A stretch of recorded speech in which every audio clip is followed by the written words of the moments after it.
Welcome to A levels academy Islamabad. आज की video में मैं आप लोगों को पॉलिटिकल साइंस के एमसीक्यू सिखाऊंगी जो कि भावलपुर के स्टूडेंट्स को आएगा एग्ज़ाम के अंदर।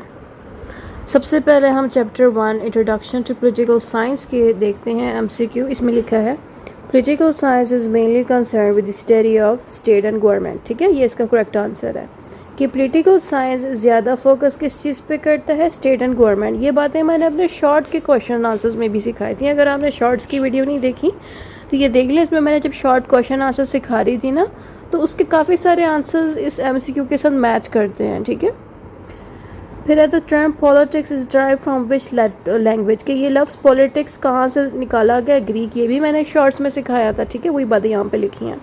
What is who is regarded as the father of political science, ये भी एज यूजुअल मैंने शॉर्ट्स में सिखाया। तो आपने इसमें अरिस्टोटल का नाम देना है क्योंकि अरिस्टोटल ने ही पॉलिटिकल साइंस को दुनिया भर में ईजाद किया। Who defined political science the study of the state and its purpose, इसके बारे में गार्डनर ने बताया कि पॉलिटिकल साइंस जो है स्टेट और इसके पर्पस के बारे में प्रॉपरली स्टडी करता है। According to Plato, the ideal state ensures moral and intellectual development. Plato कहता है कि अगर स्टेट आइडल होगी ना, अच्छी होगी, तो उसमें मोरल एंड इंटेलेक्चुअल डेवलपमेंट लाजमी होनी चाहिए। इस लाइन का मतलब यह है कि वो स्टेट अच्छी होगी हर तरह से। ठीक है, जिसमें इंसानों के बारे में सोचा जाए और अच्छी चीज़ें सोची जाए। फिर आगे आता है who define political science as the study of the state and government in all their manifestations. Paul Janet एक पर्सन है ना जिसने बताया कि जो पॉलिटिकल साइंस है वो स्टडी करता है स्टेट एंड गवर्नमेंट को बहुत बारीकी से। फिर आगे आता है हमारे पास दूसरा सवाल 7 नंबर पे, वो है Gettell describe political science as the science of the state. Gettell एक पर्सन था जिसने पॉलिटिकल साइंस को कहा कि जो पॉलिटिकल साइंस है ना वो बेसिकली स्टेट की साइंस है, यानी कि स्टेट को ही ज़्यादा पढ़ता रहता है। According to Paul Janet, political science treats foundations of the state and principles of the government. अब यहाँ पे बेसिकली आपने ये बताना है कि जो पॉल है वो ये कहता है कि जो पॉलिटिकल साइंस है वो ये कहता है कि इसमें आपको स्टेट और गवर्नमेंट के तमाम चीज़ें सिखाई जाती हैं। Who said political science begins and and with the state, ये बात हमने शॉर्ट्स में भी सीखी थी क्वेश्चन आंसर्स में कि गार्नर वो बंदा था जो कहता था कि पॉलिटिकल साइंस स्टेट से स्टार्ट होती है और स्टेट पे ही ख़त्म होती है। The nature of the political science shows, अब जो पॉलिटिकल साइंस है वो क्या चीज़ शो कराती है हमें, it's characters and subject matters. Basically political science ना तमाम डिपार्टमेंट जो भी मौजूद हैं गवर्नमेंट के, उनके करेक्टरिस्टिक्स और उनके तमाम चीज़ें हमें सिखाता है। ठीक है, 11th नंबर पे एमसीक्यू आता है political science is classified as a branch of social science, कि पॉलिटिकल साइंस को हम सोशल साइंस की ब्रांच कहते हैं। ये हमने शॉर्ट्स में भी पढ़ा था। क्यों सोशल साइंस की ब्रांच कहते हैं, क्योंकि ये आम लोगों की जो मामलात हैं, इंसानों के रवैये, पॉलिटिक्स के साथ, गवर्नमेंट के साथ, सोसाइटी, ये सारा कुछ उसको डील करता है। इसीलिए इसमें हम सोशल का लफ्ज़ यूज़ करेंगे। इसको नेचुरल साइंस नहीं कह सकते, ना ही मैथ्स ना ही फिज़िक्स, इसीलिए ये सोशल साइंस ही सिर्फ होगा। फिर आगे दूसरा क्वेश्चन है the main focus of political science is, political science किस पे ज़्यादा फोकस करता है। जैसे कि मैंने आपको काफ़ी सारे एमसीक्यूज़ में बताया कि पॉलिटिकल साइंस का सारा फोकस स्टेट एंड गवर्नमेंट के ऊपर ही होता है। यानी कि आप पॉलिटिकल साइंस की जो किताब पढ़ेंगे ना, तो उसमें क्लियरली लिखा जाएगा कि जो पॉलिटिकल साइंस है वो सारा का सारा अपना फोकस स्टेट एंड गवर्नमेंट को समझाने पे लगाता है। यानी कि पूरी किताब में ही आपको स्टेट एंड गवर्नमेंट ही सिखाई जाएगी। सही है। उसके अलावा हमारे पास 13 नंबर पे क्वेश्चन आता है political science is both normative and empirical. यहाँ पे आपसे पूछ रहे हैं कि ये पॉलिटिकल साइंस का सब्जेक्ट है, ये नॉर्मेटिव वे में भी पढ़ाया गया है, इसमें चीज़ें एम्पेरियल वे में भी पढ़ाई गई हैं। तो आपने बताना है कि इनका असल मतलब क्या है। वैसे तो मैंने शॉर्ट वीडियो में भी, जो शॉर्ट Q&As है ना, उसमें भी ये एक्सप्लेन किया हुआ है, लॉन्ग में भी किया हुआ है, यहाँ पे भी अलग से समझा देती हूँ। नॉर्मेटिव का मतलब है कि ऐसी गवर्नमेंट जो इंसान अपने जहनों में सोचता है कि गवर्नमेंट परफेक्ट हो, उसमें जस्टिस सिस्टम भी बड़ा मज़े का हो, हर चीज़ जो है उसमें लोगों को इंसाफ मिले, गवर्नमेंट का निज़ाम सही हो, यानी कि लोगों के जहनों में जो गवर्नमेंट का एक निज़ाम है उसको हम कहेंगे नॉर्मेटिव। एम्पेरिकल का मतलब है ऐसी गवर्नमेंट जो भी मौजूद है, जो भी रियल लाइफ में गवर्नमेंट जो मौजूद है। सही है। तो यहाँ पे आप लिखेंगे व्हाट इज़ आइडल, कि लोगों के जहनों में एक आइडल गवर्नमेंट जो होती है वो होगा नॉर्मेटिव में, और लोगों के जहनों में जो आइडल है उसके तरह आप नॉमिनेटिव का लफ्ज़ यूज़ करेंगे और एम्पेरिकल के लिए आप यूज़ करेंगे एग्जिस्ट इन रियलिटी, कि जो रियल लाइफ में जो गवर्नमेंट मौजूद है उसको हम एम्पेरिकल कहेंगे। तो इसके लिए यही वाला MCQ सही है, तो आपने इस वाले पर टिक करना है। 14th नंबर पे हमारे पास सवाल आता है, political science is interdisciplinary because it is related to. अच्छा, सबसे पहले तो आप इंटरडिसिप्लिनरी का मतलब सीख लें। इंटरडिसिप्लिनरी का मतलब है कि पॉलिटिकल साइंस बाकी सारे सब्जेक्टों के साथ मिक्स होकर चलता है, ठीक है। ये बात तो आप लोग भी जानते हैं कि पॉलिटिकल साइंस हमें इकोनॉमी, पैसे के बारे में भी सिखाता है, लॉ भी सिखा रहा है, पुरानी ज़माने की हिस्ट्री सिखा रहा है। हिस्ट्री कैसे सिखा रहा है कि पास्ट की गवर्नमेंट कैसे होती थी, फ्यूचर की कैसी है, लॉज वगैरह भी ज़्यादा सिखा रहा है। तो एक समझ लें कि इसमें मिक्सचर आपको मिलता है। तो आपने इसमें बताना है कि इसमें आपको लॉ, इकोनॉमी एंड हिस्ट्री भी सिखाई जाती है। नेक्स्ट आपने इसमें क्वेश्चन आएगा वो है, political science is described as dynamic because it adopts to new development. पहले तो आप क्वेश्चन समझे ना कि political science is described as dynamic, कि पॉलिटिकल साइंस एक डायनामिक सब्जेक्ट है। डायनामिक का मतलब है कि इसमें आपको हर तरह की चीज़ सिखाई जाएगी, ठीक है, हर तरह की चीज़ सिखाई जाएगी। और इसीलिए ये it adopts to new development. जैसे कि आजकल के दौर की जो पॉलिटिकल साइंस है ना, उसके हिसाब से ये अडॉप्ट भी हो जाती है। इसका मतलब ये कि पॉलिटिकल साइंस पुरानी नहीं रहती। अभी 2026 चल रहा है ना साल, तो 2026 के अंदर जो कुछ भी पॉलिटिकल साइंस में तब्दीली आई है, हमारे पॉलिटिक्स में जो तब्दीली आई है, वो सारा डाटा पॉलिटिकल साइंस में ऐड हो जाता है अपने आप ही। इसीलिए ये अडॉप्ट हो जाता है नए माहौल के साथ भी, इसलिए आपने इसके साथ ये लफ्ज़ यूज़ करना है, ठीक है। अगर आपने इस ऑप्शन पे टिक कर दिया कि ये चेंज नहीं होता तो ये गलत है। अगर आपने इसमें ये चीज़ टिक कर दी कि इट इग्नोर्स न्यू आइडिया, तो ये चीज़ गलत है, क्योंकि ज़ाहिर है पॉलिटिकल साइंस हर तरह की नई नई तब्दीलियों को, नए आइडियाज़ को एक्सेप्ट करता रहता है, सही है। अच्छा, आगे इसमें लिखा है एंशियंट में 16 क्वेश्चन पे, the history of political science begins in ancient Greece. अब ये चीज़ ऑफ कोर्स मैंने किसी भी अब तक नोट्स में नहीं सिखाया, ये अलग से आया है एक MCQ जिसमें आपसे पूछ रहे हैं कि पॉलिटिकल साइंस का किस दौर से स्टार्ट हुआ। आपने बताना है एंशियंट ग्रीस से। मेडिवल पीरियड, मॉडर्न यूरोप और एशिया में ये ईजाद नहीं हुआ था, बल्कि जो ग्रीस के लोग थे ना, जो पुराने ज़माने का ग्रीस है जिसको हम एंशियंट ग्रीस कहेंगे, उस वक्त इस पॉलिटिकल साइंस पे स्टडी करना और ये सारा कुछ स्टार्ट हो गया था। नेक्स्ट चीज़ आएगी, the first systematic political thinker was Plato. आप अरिस्टोटल को भी कर सकते थे ठीक, बट प्लेटो ज़्यादा बेहतर है, क्योंकि ये वो पर्सन था ना प्लेटो जिसने बहुत ज़्यादा पॉलिटिक्स के ऊपर बातचीत स्टार्ट कर दी थी। अरिस्टोटल ने बेसिकली पॉलिटिकल साइंस को ना एक किताब की शक्ल में पूरी दुनिया में फैलाया, लेकिन जो प्लेटो था ना, उसने पॉलिटिक्स के ऊपर पहली दफ़ा बातें स्टार्ट कर दी थी। आप चाहें तो प्लेटो के बारे में नेट से भी रिसर्च करके बातें ले सकते हैं, ठीक है। फिर नेक्स्ट इसमें MCQ आएगा, Roman thinkers Cicero emphasize law and citizenship. अच्छा, जो रोमन थिंकर थे ना जिसका नाम था साइसेरो, उसने ये चीज़ कही कि हमें लॉ और सिटीजनशिप के ऊपर पूरा फोकस रखना चाहिए, यानी कि ये कहते थे कि पॉलिटिकल साइंस ऐसा होना चाहिए जो लॉ एंड सिटीजनशिप के ऊपर ज़्यादा स्टडी करता हो। अच्छा, फिर हमारे पास इसके अलावा दूसरा जो क्वेश्चन है 19th नंबर पे, वो है, in the medieval period political science was influence mainly by religion and theology. यानी कि पुराने ज़माने, मेडिवल पीरियड का मतलब ये है कि जो पुराने ज़माने का जो दौर था उसमें पॉलिटिकल साइंस ज़्यादा फोकस रिलीजन एंड थियोलॉजी पे करता था।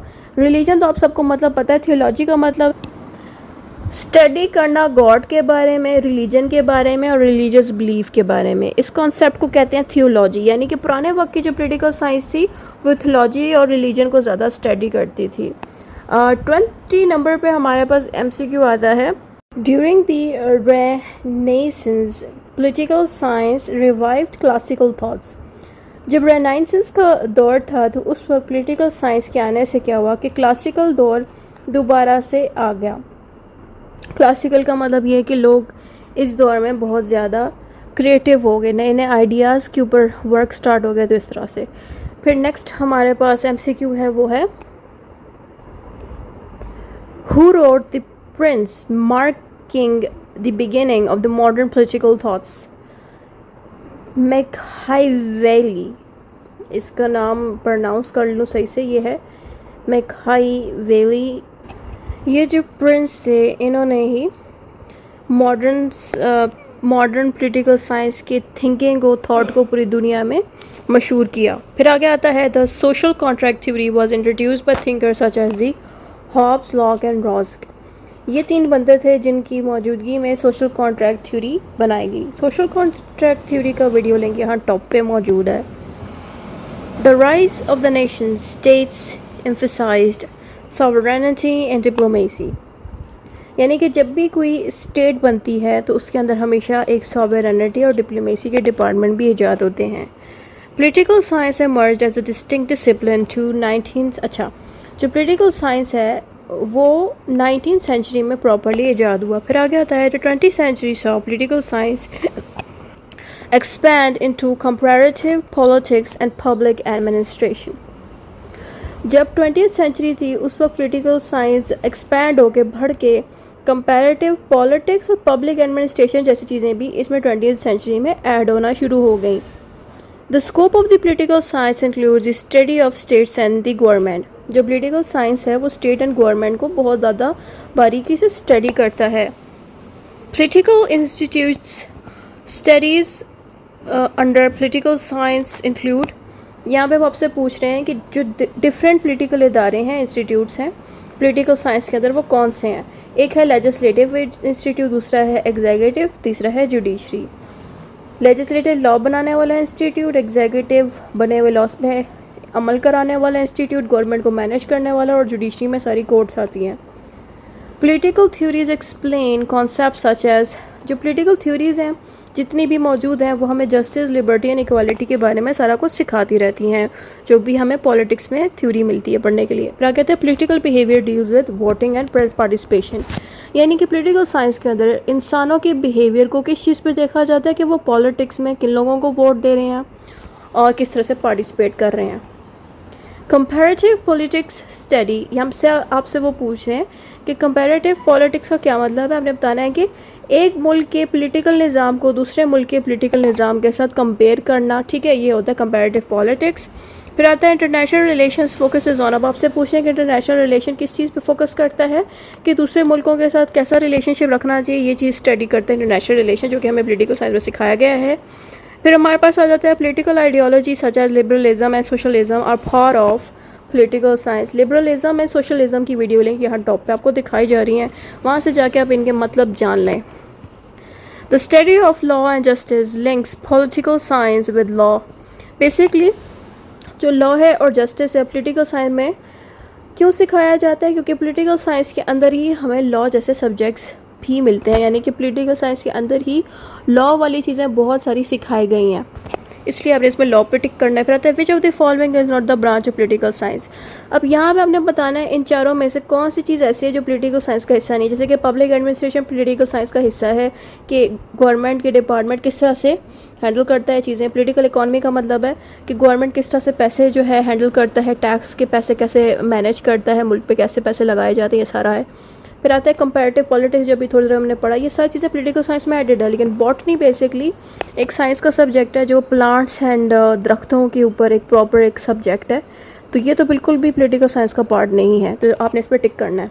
फिर आगे आता है पॉलिटिकल थ्योरी स्टडीज़। अब जितने भी पॉलिटिकल थ्योरीज़ हैं वो क्या चीज़ पे स्टडी करते हैं, वो स्टडी करते हैं पॉलिटिकल आइडियाज़ को, ठीक है। इसमें देखिए physics, geography and financial data लिखा है, तो ये इसका पार्ट नहीं है। आपने इसमें फंडामेंटल पॉलिटिक्स आइडिया का ऑप्शन को टिक करना है, क्योंकि यही चीज़ इसकी थ्योरी में बताई जाती है। फिर आगे आता है पब्लिक एडमिनिस्ट्रेशन डील्स विद। अब जो पब्लिक एडमिनिस्ट्रेशन है वो किस चीज़ को डील करती है, इम्प्लीमेंटेशन ऑफ पॉलिसीज़, यानी कि पॉलिसीज़ लोगों पे लगाती है, ये करती है पब्लिक एडमिनिस्ट्रेशन। फिर आगे आता है international relationship examines.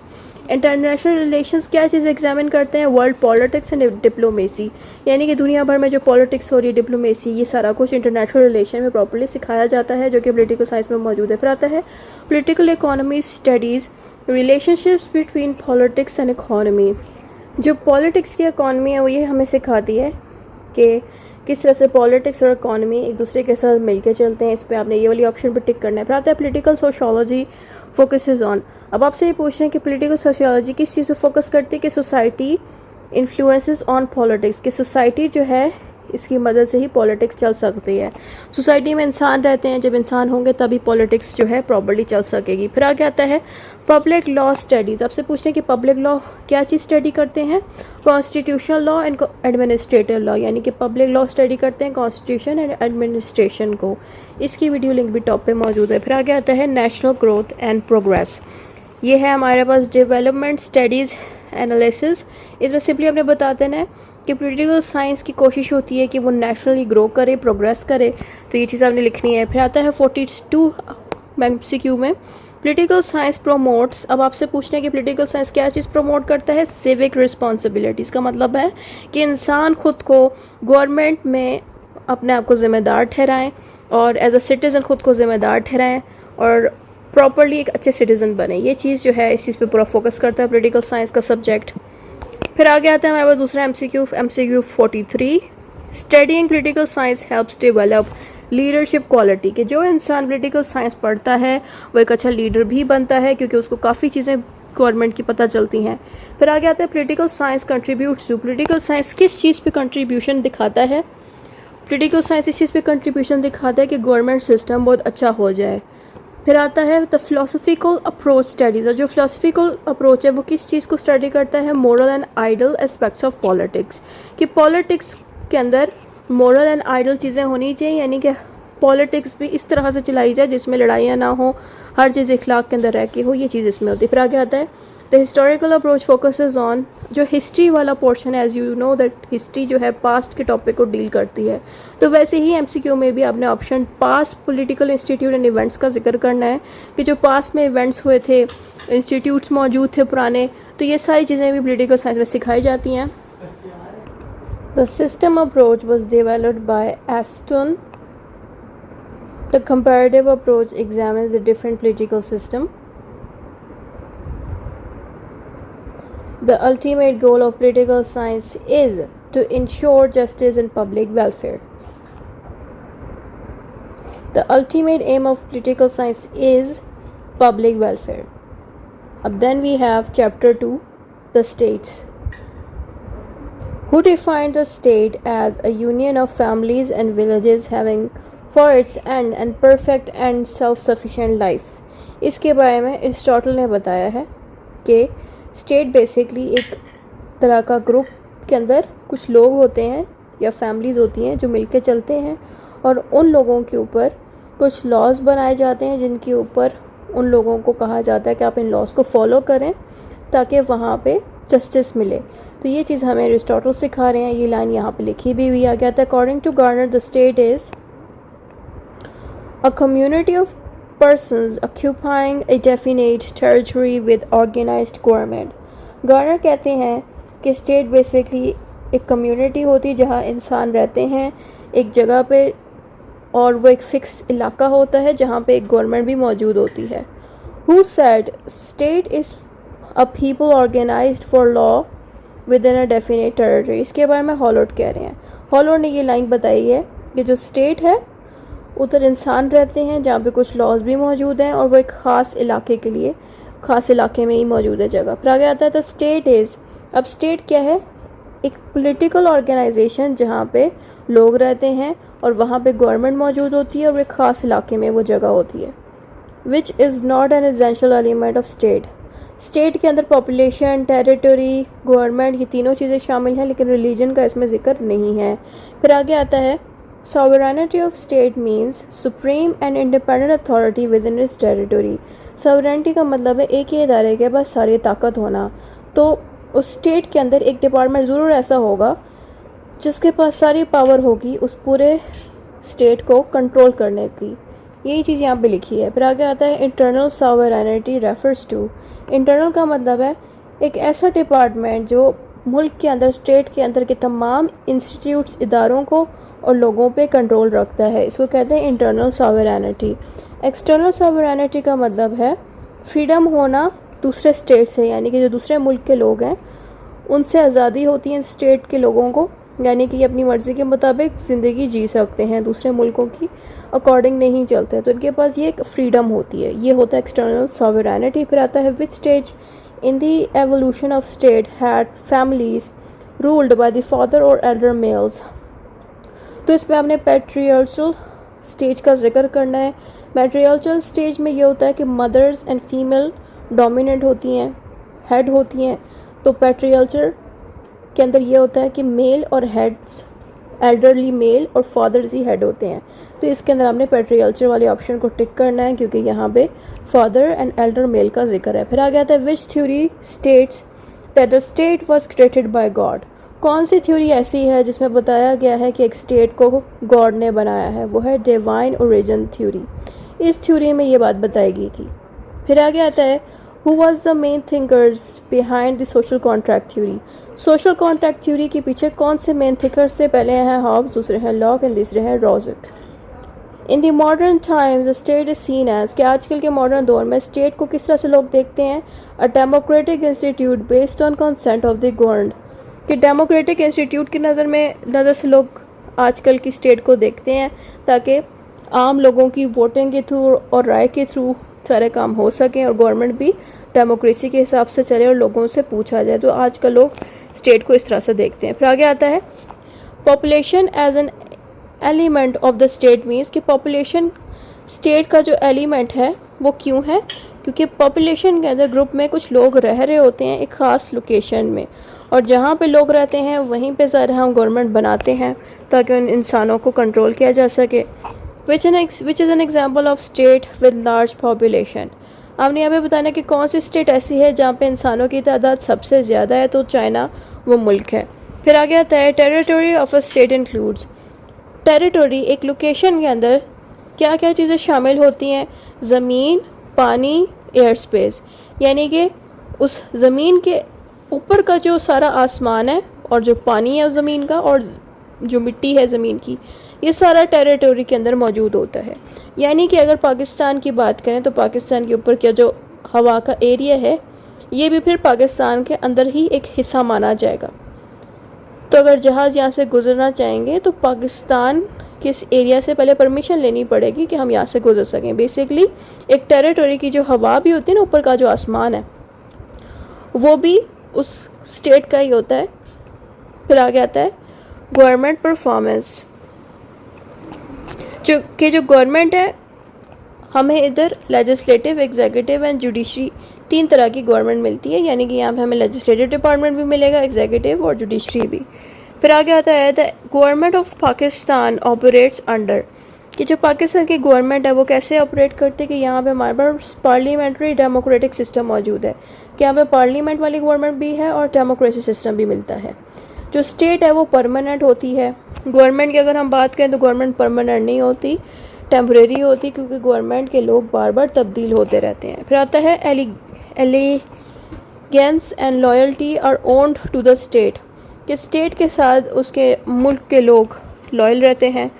Society controls individuals through, कि सोसाइटी किस तरह से इंसानों पे कंट्रोल रखती है? कस्टम, मोरल्स एंड ट्रेडिशन की मदद से। तो state controlled individual through, state कैसे कंट्रोल रखती है अपने बंदों को?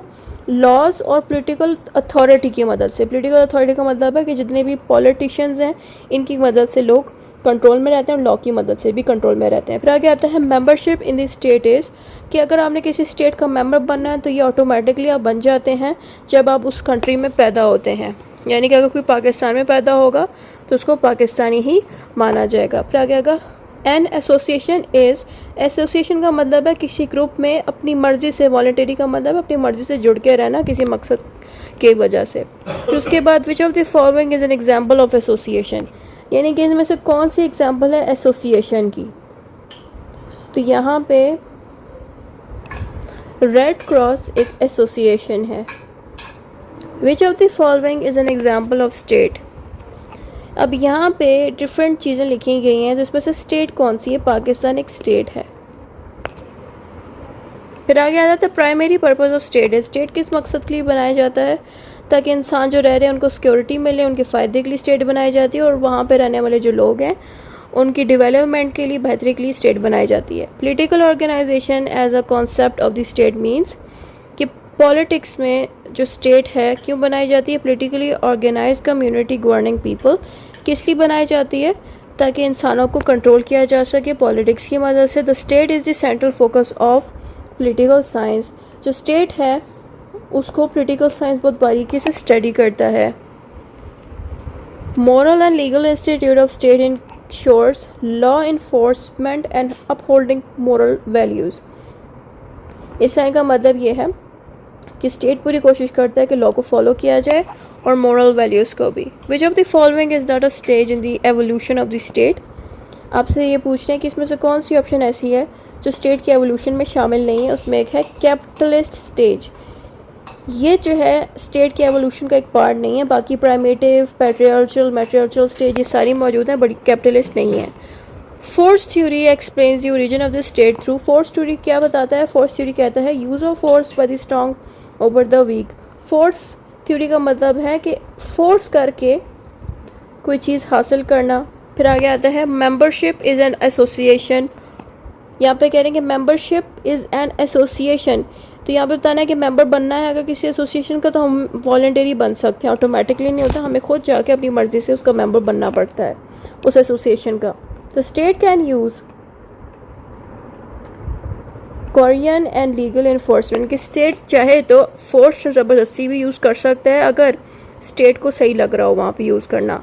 फिर आगे आता है an association relies on voluntary participation, के एसोसिएशन को कोई भी बंदा अगर ज्वाइन करना चाहता है तो वो अपनी मर्ज़ी से वॉलंटरी से, मतलब वॉलंटरी का मतलब है अपनी मर्ज़ी से इसको ज्वाइन कर सकते हैं, इसमें पार्टिसिपेट कर सकता है। Which of the following is compulsory organization? State. State एक कंपल्सरी ऑर्गेनाइजेशन है। ये बन जाएगा अगर स्टेट अपने आप बन जाएगी अगर उस इलाके में गवर्नमेंट हो और इंसान रहते हों और वो एक फ़िक्स इलाका हो तो फिर वो चीज़ स्टेट बन जाती है। फिर आगे आता है गवर्नमेंट एग्जीक्यूट्स। गवर्नमेंट का काम होता है लॉज और पॉलिसीज़ बनाना, तो ये चीज़ वो एग्जीक्यूट करता है।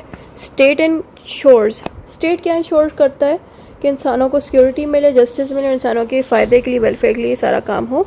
The state maintains law and order. State कहाँ लॉ एंड ऑर्डर मेंटेन करता है? अपनी ही फिक्स टेरिटोरी में, जिस इलाके में स्टेट बनी होती है उसी इलाके को ही वो लॉ एंड ऑर्डर के अकॉर्डिंग चलाता है। Which of the following is the supreme political authority? हमारे मुल्क में सबसे जो सुप्रीम अथॉरिटी है वो है स्टेट। गवर्नमेंट, एसोसिएशन, क्लब्स जितने भी हैं ये बड़ा इदारा नहीं है, सबसे बड़ा इदारा इटसेल्फ स्टेट ही है। तो ये होता है सुप्रीम पोलिटिकल अथॉरिटी। फिर आता है third chapter democracy. Chapter 3 democracy में पहला एमसीक्यू है democracy is a system of government in which power rest with. अब यहाँ पे डेमोक्रेसी में आपसे पूछ रहे हैं कि गवर्नमेंट का सिस्टम किस तरह से वर्क करता है, कि तमाम पावर्स इस तरह की गवर्नमेंट में जो कि डेमोक्रेसी सिस्टम के अकॉर्डिंग चलती है वहाँ सारी पावर्स इंसानों के हाथ में होती हैं। तो आपने यहाँ पे लिखना है the people. In democracy the government is, जो गवर्नमेंट है वो क्या होती है डेमोक्रेसी सिस्टम में, कि गवर्नमेंट ज़िम्मेदार होती है उन इंसानों के लिए जिन्होंने गवर्नमेंट के बंदों को वोट दे के गवर्नमेंट में बिठाया है। तो गवर्नमेंट क्या होगी? Accountable to the people. Accountable means जिम्मेदार। फिर आगे आता था word democracy is derived from Greek. ये लफ्ज़ डेमोक्रेसी ग्रीक ज़बान से ईजाद हुआ है। In democracy the supreme power belongs to. अब यहाँ पे भी आपने पीपल का ही नाम लेना है कि इंसानों के पास ही सारी पावर होती है डेमोक्रेसी वाली गवर्नमेंट के अंदर। आता है Abraham Lincoln define democracy as. Abraham Lincoln ने डेमोक्रेसी के ऊपर एक बात बोली थी कि जो गवर्नमेंट है वो इंसानों के लिए बनाई गई है और इंसानों के लिए यूज़ की जाएगी और इंसानों के लिए ही यूज़ करते ही रहेंगे इस गवर्नमेंट को। बेसिकली यहाँ पे कहना, यहाँ पे अब्राहम लिंकन चाह रहे हैं कि इंसानों के लिए ही ये गवर्नमेंट बनाई गई, उन्हीं के लिए यूज़ की जाएगी और बाद में भी उन्हीं के लिए यूज़ होती रहेगी। तो ये बात अब्राहम लिंकन ने बोली थी। फिर आगे आता है according to S.J. Mill democracy is. S.J. Mill ने डेमोक्रेसी के बारे में ये बोला कि government is in which the will of the majority prevails. इस लाइन का मतलब ये है कि ज़्यादा लोगों ने जिस चीज़ को वोट दिया है उसी चीज़ को ही चुना जाएगा। तो यही बात यहाँ पे बताएगी कि मेजॉरिटी ज़्यादा तादाद में जो जीतेगा उसी की ही बात मानी जाएगी, यानी कि उसी पर्सन की ही मर्ज़ी मानी जाएगी जिनके ऊपर ज़्यादा वोटिंग हुई है। ये बात हमें J.S. मिल बता रहे हैं। फिर आता है Lord Bryce believed democracy means power vested in. Lord Bryce कहते हैं कि डेमोक्रेसी की पावर किन के पास है? The community as a whole, यानी कि सब इंसानों के पास ये पावर्स होती हैं। यानी कि हर बंदे के पास पावर है कि वो अपनी पसंद के बंदे को वोट देके चुन सकता है। John Sally defined democracy as a government in which everyone has a share.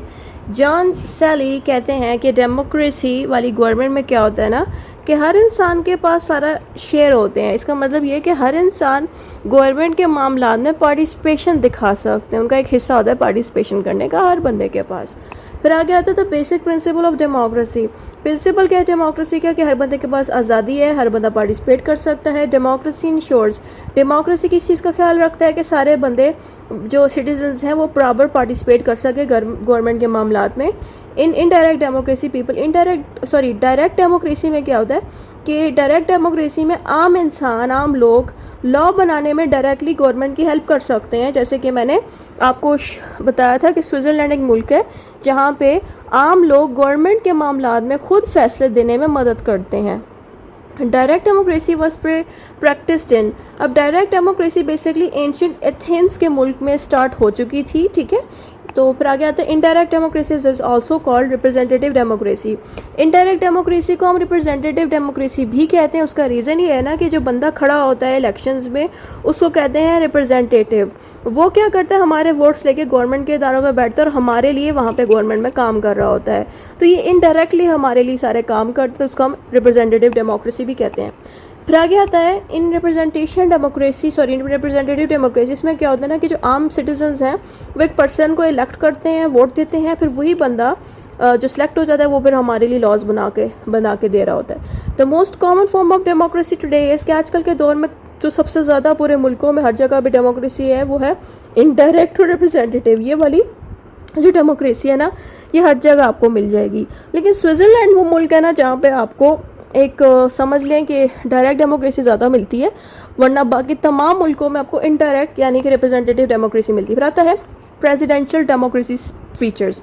Presidential democracy feature में क्या होता है, सेपरेशन ऑफ पावर्स बहुत ज़्यादा ऐसे मुल्क में होती है जहाँ पे प्रेसिडेंशियल फॉर्म ऑफ गवर्नमेंट है।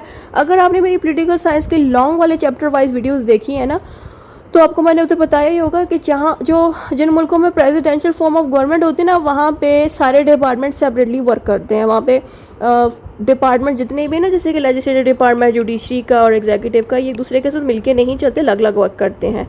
तो यही चीज़ यहाँ पे बताई कि इनमें सेपरेशन ऑफ पावर बहुत ज़्यादा होती है प्रेसिडेंशियल फॉर्म ऑफ गवर्नमेंट में। तो वही डेमोक्रेसी के बारे में भी हमने बता देना है। फिर क्या आता है in parliamentary democracy the executive. जो पार्लियामेंट्री डेमोक्रेसी उसमें क्या होता है ना कि ड्रॉन फ्रॉम द लेजिस्लेचर।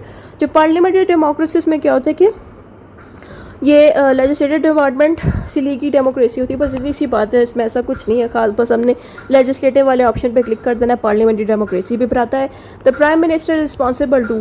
अब मैं आपको बता दूं कि अगर आपने मेरी पार्लियामेंट्री गवर्नमेंट की अगर वीडियो देखी जो कि आपको देखनी चाहिए थी, वो चैप्टर भी आप लोगों का, उसमें क्या हुआ था ना कि मैंने ये सिखाया था कि जो पार्लियामेंट्री फॉर्म ऑफ गवर्नमेंट होती है उसमें क्या होता है कि एक प्राइम मिनिस्टर होता है जो कि पार्लियामेंट से ही चुना जाता है। तो इसीलिए जो प्राइम मिनिस्टर जो पार्लियामेंट्री से चुना जाता है तो पार्लियामेंट को ही उनको जवाब देना पड़ता है, यानी कि जिस प्राइम मिनिस्टर को पार्लियामेंट से चुना है उसी प्राइम मिनिस्टर को सारे जवाब पार्लियामेंट को ही देने हैं अपने हरकतों के ऊपर। यानी कि प्राइम मिनिस्टर जो भी हरकत करेगा उसका जवाब दे होगा पार्लियामेंट को। तो ये बात यहाँ पे आपने लिख देनी है। फिर आता है liberal democracy emphasises. Liberal democracy किस चीज़ पर जोर देता है कि इंसानों के राइट्स को प्रोटेक्ट किया जाए, रूल ऑफ लॉ को अप्लाई किया जाए। सोशल डेमोक्रेसी की एम ये होती है कि इंसानों को सोशल जस्टिस मिले और बराबरी मिले। In constitutional democracy power is limited by. Constitution type की डेमोक्रेसी में क्या होता है ना कि कॉन्स्टिट्यूशन से ही सारी पावर्स इंसानों को मिलती। Participatory democracy emphasises active involvement of citizens. यानी कि ये जो पार्टिसिपेटरी है ना, पहले तो पार्टिसिपेटरी का मतलब होता है पार्टिसिपेट करना, ठीक है। तो फिर वही बात यहाँ पे लिखिए कि एक्टिवली सिटीजन्स पार्टिसिपेट करते हैं इस तरह की डेमोक्रेसी में। तो इसमें मुश्किल कोई नहीं है, आपको आसानी से मिल जाएगा। मतलब फिर आगे आता है डेलिब्रेटिव डेमोक्रेसी। डेलिब्रेटिव का मतलब होता है डिबेट करना, सोचना, सोच के फिर फैसला देना, पार्टिसिपेट करना गवर्नमेंट में, इसका ये मतलब होता है। तो वही चीज़ मैंने यहाँ लिखी, डिबेट एंड रीजनिंग। फिर आता है प्लूरलिस्ट डेमोक्रेसी इंश्योर्स। इसमें आपने कंपटीशन अमंग वेरियस ग्रुप्स। इसमें क्या होता है ना कि आपका जो पाकिस्तानी ग्रुप होगा हम उसको क्या करेंगे दूसरे मुल्क के डेमोक्रेसी सिस्टम के साथ मैच करेंगे। तो इस तरह की बस जनरल बातें हैं कि इस वाले में क्या होता है ना कि हम दूसरे मुल्कों की जो ग्रुप है ना डेमोक्रेसी वाले उनके साथ मैचिंग होगी। या फिर पाकिस्तान के अंदर ना दो पॉलिटिकल पार्टीज़ हैं तो आपस में उनका एक कंपटीशन लगा होता है, तो इसके ऊपर भी बात हो रही है। वैसे तो ये आएगा नहीं क्वेश्चन, बस वैसे ही इसमें लिखा हुआ था आपके कोर्स में तो मैंने पढ़ा दिया। फिर दूसरा है हमारे पास an example of social democracy is. Social democracy के बारे में ना आपको मिलेगा स्वीडन के मुल्क में, कि वहाँ स्वीडन के मुल्क में ना सोशल डेमोक्रेसी बहुत ज़्यादा जो है मिलती है। फिर आगे आता है the ultimate source of power in democracy is. ये वही बात दोबारा से दोहरा देगी कि जो आम इंसान है, आम जो लोग हैं वही सोर्स है डेमोक्रेसी के। इक्वालिटी ऑफ सिटीजन्स मीन्स कि सिटीजन्स की बराबरी का क्या मतलब है, इसमें आपने बताना है इक्वल राइट्स मिलना, इक्वल की ड्यूटी लगाना, इसी को कहते हैं सिटीजन्स की बराबर की ड्यूटी लगती है। फिर आगे आता है rule of law.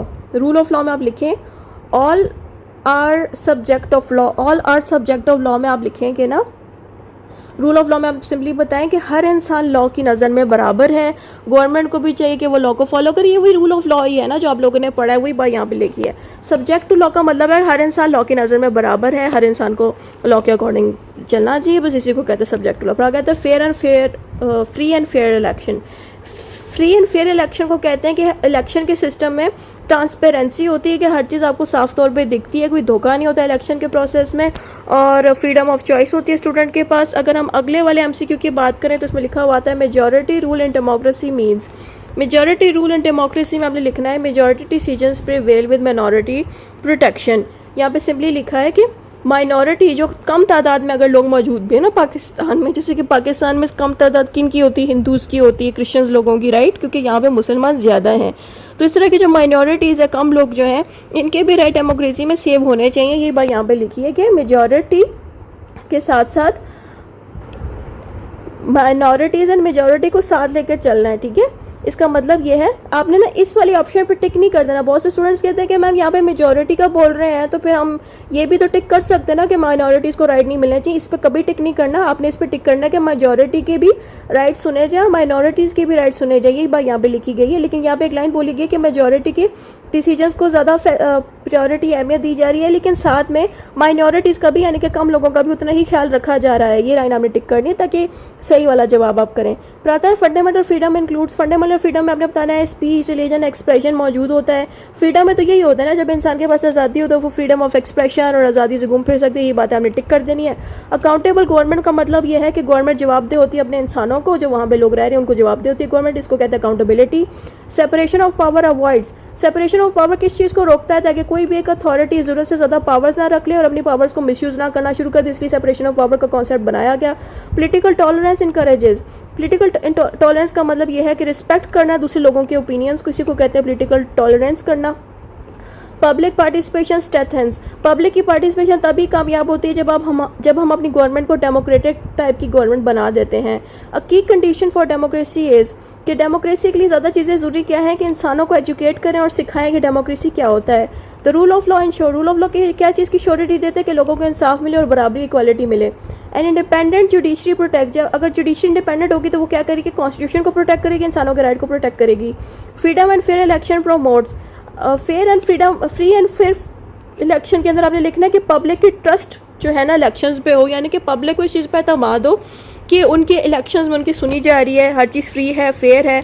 Freedom of press helps in. अगर जो सोशल मीडिया है और जो न्यूज़ वाले जो चैनल्स हैं उनको अगर फ्रीडम मिले ना आज़ादी से बोलने की, तो उससे क्या फ़ायदा होगा कि गवर्नमेंट जवाबदेह होगी। अगर ये लोग आज़ादी से बोल ना पाए ना, ये जितने भी प्रेस के लोग हैं, टीवी पे बैठे हुए लोग हैं, तो फिर गवर्नमेंट फिर वहाँ अपनी मर्जी चला रही, तो लोग आज़ादी से बोल नहीं पा रहे। इसलिए अगर इनके पास फ्रीडम होगी तो ये आज़ादी से बोल पाएंगे। फिर आगे आता है इकोनॉमिक स्टेबिलिटी रिड्यूसेस, कि ऐसे मुल्कों में फिर जो स्टेबिलिटी आ जाती है कि वहाँ पे गुर्बत ख़त्म हो जाती है, सारे लोगों को इकोनॉमिक स्टेबिलिटी रिड्यूसेस। यहाँ पे कह रहे हैं कि पॉवर्टी इन, यहाँ पे ना इस लाइन का पहले हम मतलब समझते हैं कि इकोनॉमिक कहते हैं पहले तो मनी को, पैसे को, ठीक है। तो पैसे की जो स्टेबिलिटी जब कम होती है तो हमारी सोसाइटी में क्या चीज़ें बढ़ जाती हैं जब पैसे ना हो, पॉवर्टी आ जाती है। पॉवर्टी को कहते हैं गुर्बत, और लोगों के साथ बराबरी होना ख़त्म हो जाती है। कैसे कि जो अमीर हैं, जो ज़ाहिर है पैसा कमा सक रहे हैं, वो तो अमीर से अमीर होते जाते हैं, लेकिन जो गरीब लेवल के जो लोग हैं, जैसे कि कह लें लोअर क्लास और बहुत लोअर क्लास, जैसे कि हमारे घर में जो काम करने वाले आते हैं ऑल दैट, तो उनकी इनकम नहीं बढ़ पाती। तो ये डिफरेंस आपको देखने को मिलता है ऐसे मुल्कों में जहाँ पे पैसा ज़्यादा ना बन पा रहा हो और सारे लोगों को बराबर की चीज़ें ना मिल सक रही हो, तो फिर वहाँ आपको इस तरह की चीज़ मिलती है। फिर नेक्स्ट MCQ है रिस्पॉन्सिबल पॉलिटिकल पार्टी शुड। जो पॉलिटिकल पार्टी रिस्पॉन्सिबल होती हैं वो क्या करती हैं, डेमोक्रेटिक वैल्यू को रिस्पेक्ट करती हैं। ह्यूमन राइट्स प्रोटेक्शन की, ह्यूमन राइट्स कैसे प्रोटेक्ट होते हैं, जब एक मुल्क में डेमोक्रेटिक सिस्टम के फंडामेंटल रूल्स को फॉलो किया जाए, यानी कि डेमोक्रेसी को अच्छे से फॉलो किया जाए, वहीं पे इंसानों को प्रोटेक्शन मिलती है। Public spirit and tolerance and courages, यानी कि जब डेमोक्रेसी हो ना तो सारे लोग, जो पूरा मुल्क है ना, वो जुड़ के रहता है, यूनाइटेड रहता है। पॉलिटिकल अवेयरनेस हेल्प सिटीजन, जो पॉलिटिक्स है उसकी मदद से सिटीजन्स को फ़ायदा मिलता है कि डेमोक्रेसी की मदद से ना लोग पॉलिटिक्स के मामला में हेल्प कर रहे होते हैं। यानी कि जो आम लोग हैं ना वो वोटिंग के थ्रू बहुत ज़्यादा गवर्नमेंट के मामला में पार्टिसिपेशन दिखाते हैं। फिर आपने नेक्स्ट देनी है वन की एडवांटेज ऑफ डेमोक्रेसी, कि डेमोक्रेसी का ये फ़ायदा है कि लोग पब्लिक जो है पार्टिसिपेशन दिखा सकते हैं। फिर आता है डेमोक्रेसी प्रिवेंट्स, डेमोक्रेसी के होने से क्या चीज़ जो है ख़त्म हो जाती है, डेमोक्रेसी के होने से डिक्टेटरशिप ख़त्म हो जाती है। फिर आता है अ मेन डिसएडवांटेज ऑफ डेमोक्रेसी। देखिए डिसएडवांटेज में मैंने पहले भी एक चीज़ बताई थी कि जो डिसीजन मेकिंग प्रोसेस है वो स्लो हो जाता है, क्योंकि जब हम वोटिंग करते हैं हर मामलात में और बहुत से लोग इन्वॉल्व होते हैं डिसीजन लेने में, तो फिर डिसीजन लेने में टाइम बहुत ज़्यादा लग जाता है। तो हमने बताना है कि इसकी एक नेगेटिव चीज़ ये है कि डिसीजन मेकिंग बड़ी स्लो होती है। फ्रीक्वेंट इलेक्शंस में मेक डेमोक्रेसी, यानी कि लगातार इलेक्शंस जब होते हैं तो यही चीज़ डेमोक्रेसी में होता है, लेकिन लगातार इलेक्शन का मतलब है पैसा बहुत ज़्यादा लगेगा। ज़ाहिर है इलेक्शंस फ्री में थोड़े होते हैं, पैसे लगाए जाते हैं। Democracy remains the best system because, अच्छा डेमोक्रेसी को अच्छा सिस्टम इसलिए माना जाता है इससे इंसानों की फ्रीडम प्रोटेक्टेड रहती है, सबको बराबर ट्रीट किया जाता है और लोगों को इंसाफ मिलता है। अब हमारा चौथा चैप्टर स्टार्ट हो गया जिसका नाम है डिक्टेटरशिप। इसके अब हम एमसीक्यू पढ़ने लगे हैं। इसमें पहला सवाल है, Who described dictatorship as the prevalence of monarchy where one ruler governs for personal interest? इसके बारे में अरिस्टोटल ने बात ये बोली थी। अरिस्टोटल ने ये कहा है कि डिक्टेटरशिप का जो कॉन्सेप्ट है वो मोनार्ची के साथ काफ़ी ज़्यादा मैच करता है। मोनार्ची क्या होता है, जहाँ पे किंग्स एंड क्वींस रहा करते थे, यानी कि किंग्स एंड क्वींस का दौर जिसमें वही हुक्मरानी करते थे किंग्स एंड क्वींस, ठीक है। तो इसको मोनार्ची सिस्टम कहते हैं। तो इस तरह के मोनार्ची सिस्टम में क्या हुआ ना कि ऐसे ही दौर में डिक्टेटरशिप भी हुआ करता था कि जो किंग्स एंड क्वींस है वो डिक्टेटरशिप का रोल अदा करते थे, यानी कि एक ही पर्सन जो था वो हेड होता था और पूरे मुल्क को वही चलाता था। तो इसके बारे में हम अरिस्टोटल डिक्टेटरशिप के बारे में बता रहे हैं। इसी डिक्टेटरशिप के अंदर दूसरा एमसीक्यू ये है, who consider dictatorship as the worst form of government arising from the excessive liberty. किस बंदे ने कहा है कि डिक्टेटरशिप एक बहुत गंदी तरह की गवर्नमेंट है जो कि लोगों को इंसाफ नहीं देती। ये बात भी अरिस्टोटल ने ही बोली थी। फिर अगली इसमें बात लिखी है, who defined dictatorship as a form of government where absolute power is concentrated in one person और स्मॉल ग्रुप। इसके बारे में हमें गार्डनर ने बताई थी ये डेफिनेशन कि डिक्टेटरशिप की टाइप की गवर्नमेंट में क्या होता है ना कि सारी पावर्स एक ही इदारे के पास आ जाती हैं, ठीक है।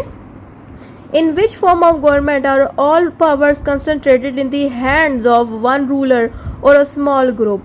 आपने बताना है कि किस तरह की गवर्नमेंट में सारी पावर कंसंट्रेटेड का मतलब है सारी पावर एक ही बंदे के हाथ में आ जाएं या एक ही ग्रुप के लोगों के हाथ में आ जाएं। तो आपने बताना है कि ऐसी तरह की गवर्नमेंट को हम डिक्टेटरशिप की गवर्नमेंट कहते हैं।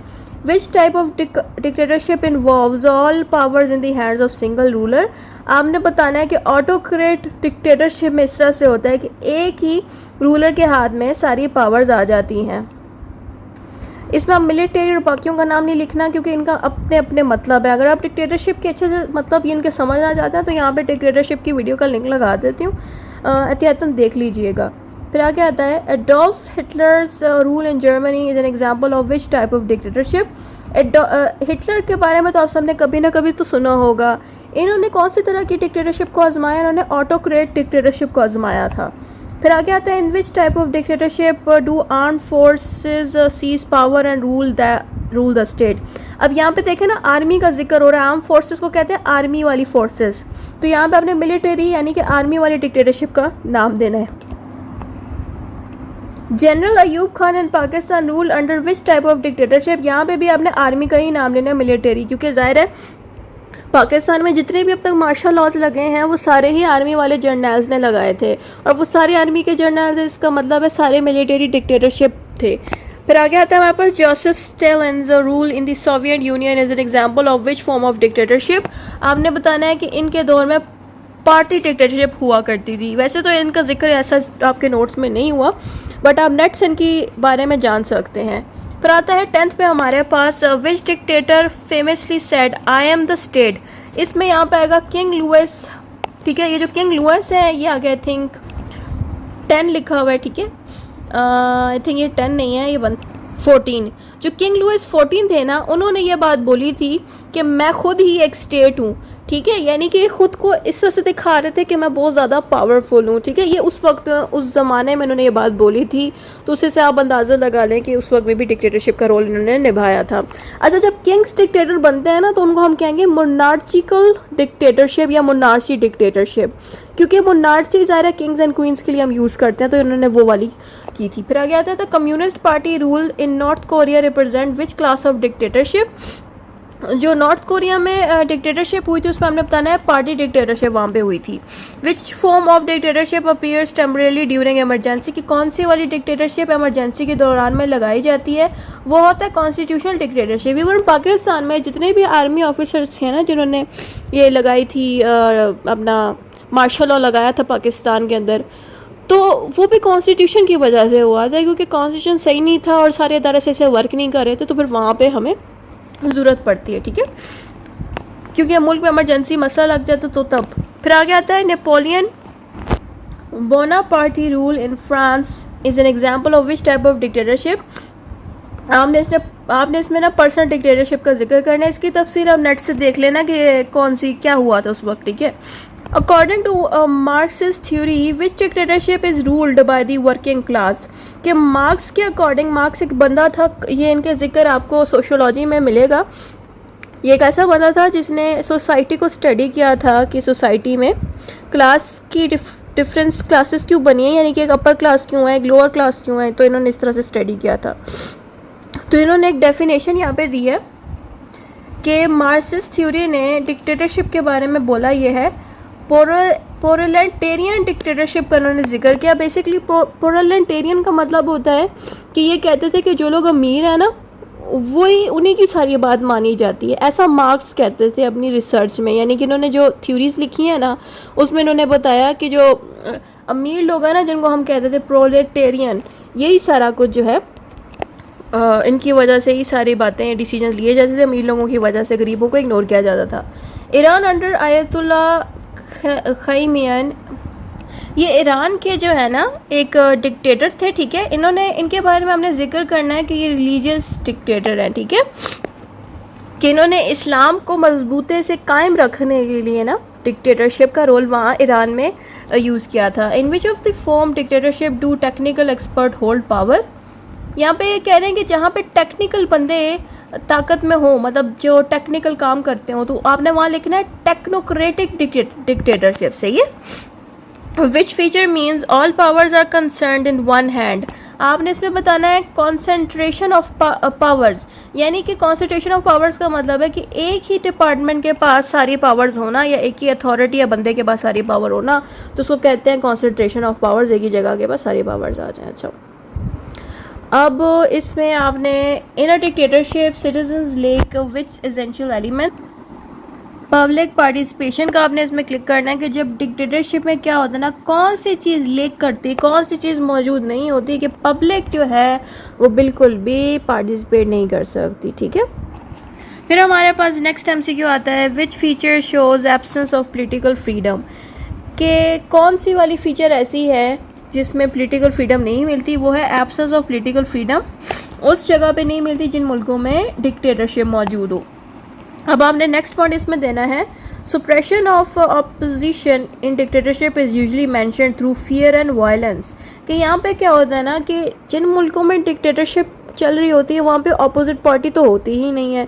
क्यों नहीं होती? क्योंकि वहाँ पे डर और वायलेंस बहुत ज़्यादा होता है, कि जो हेड होता है ना वो लोगों को डरा के रखता है कि भाई मेरे खिलाफ तुम लोग कोई एक्शन नहीं ले सकते, कोई बात नहीं बोल सकते।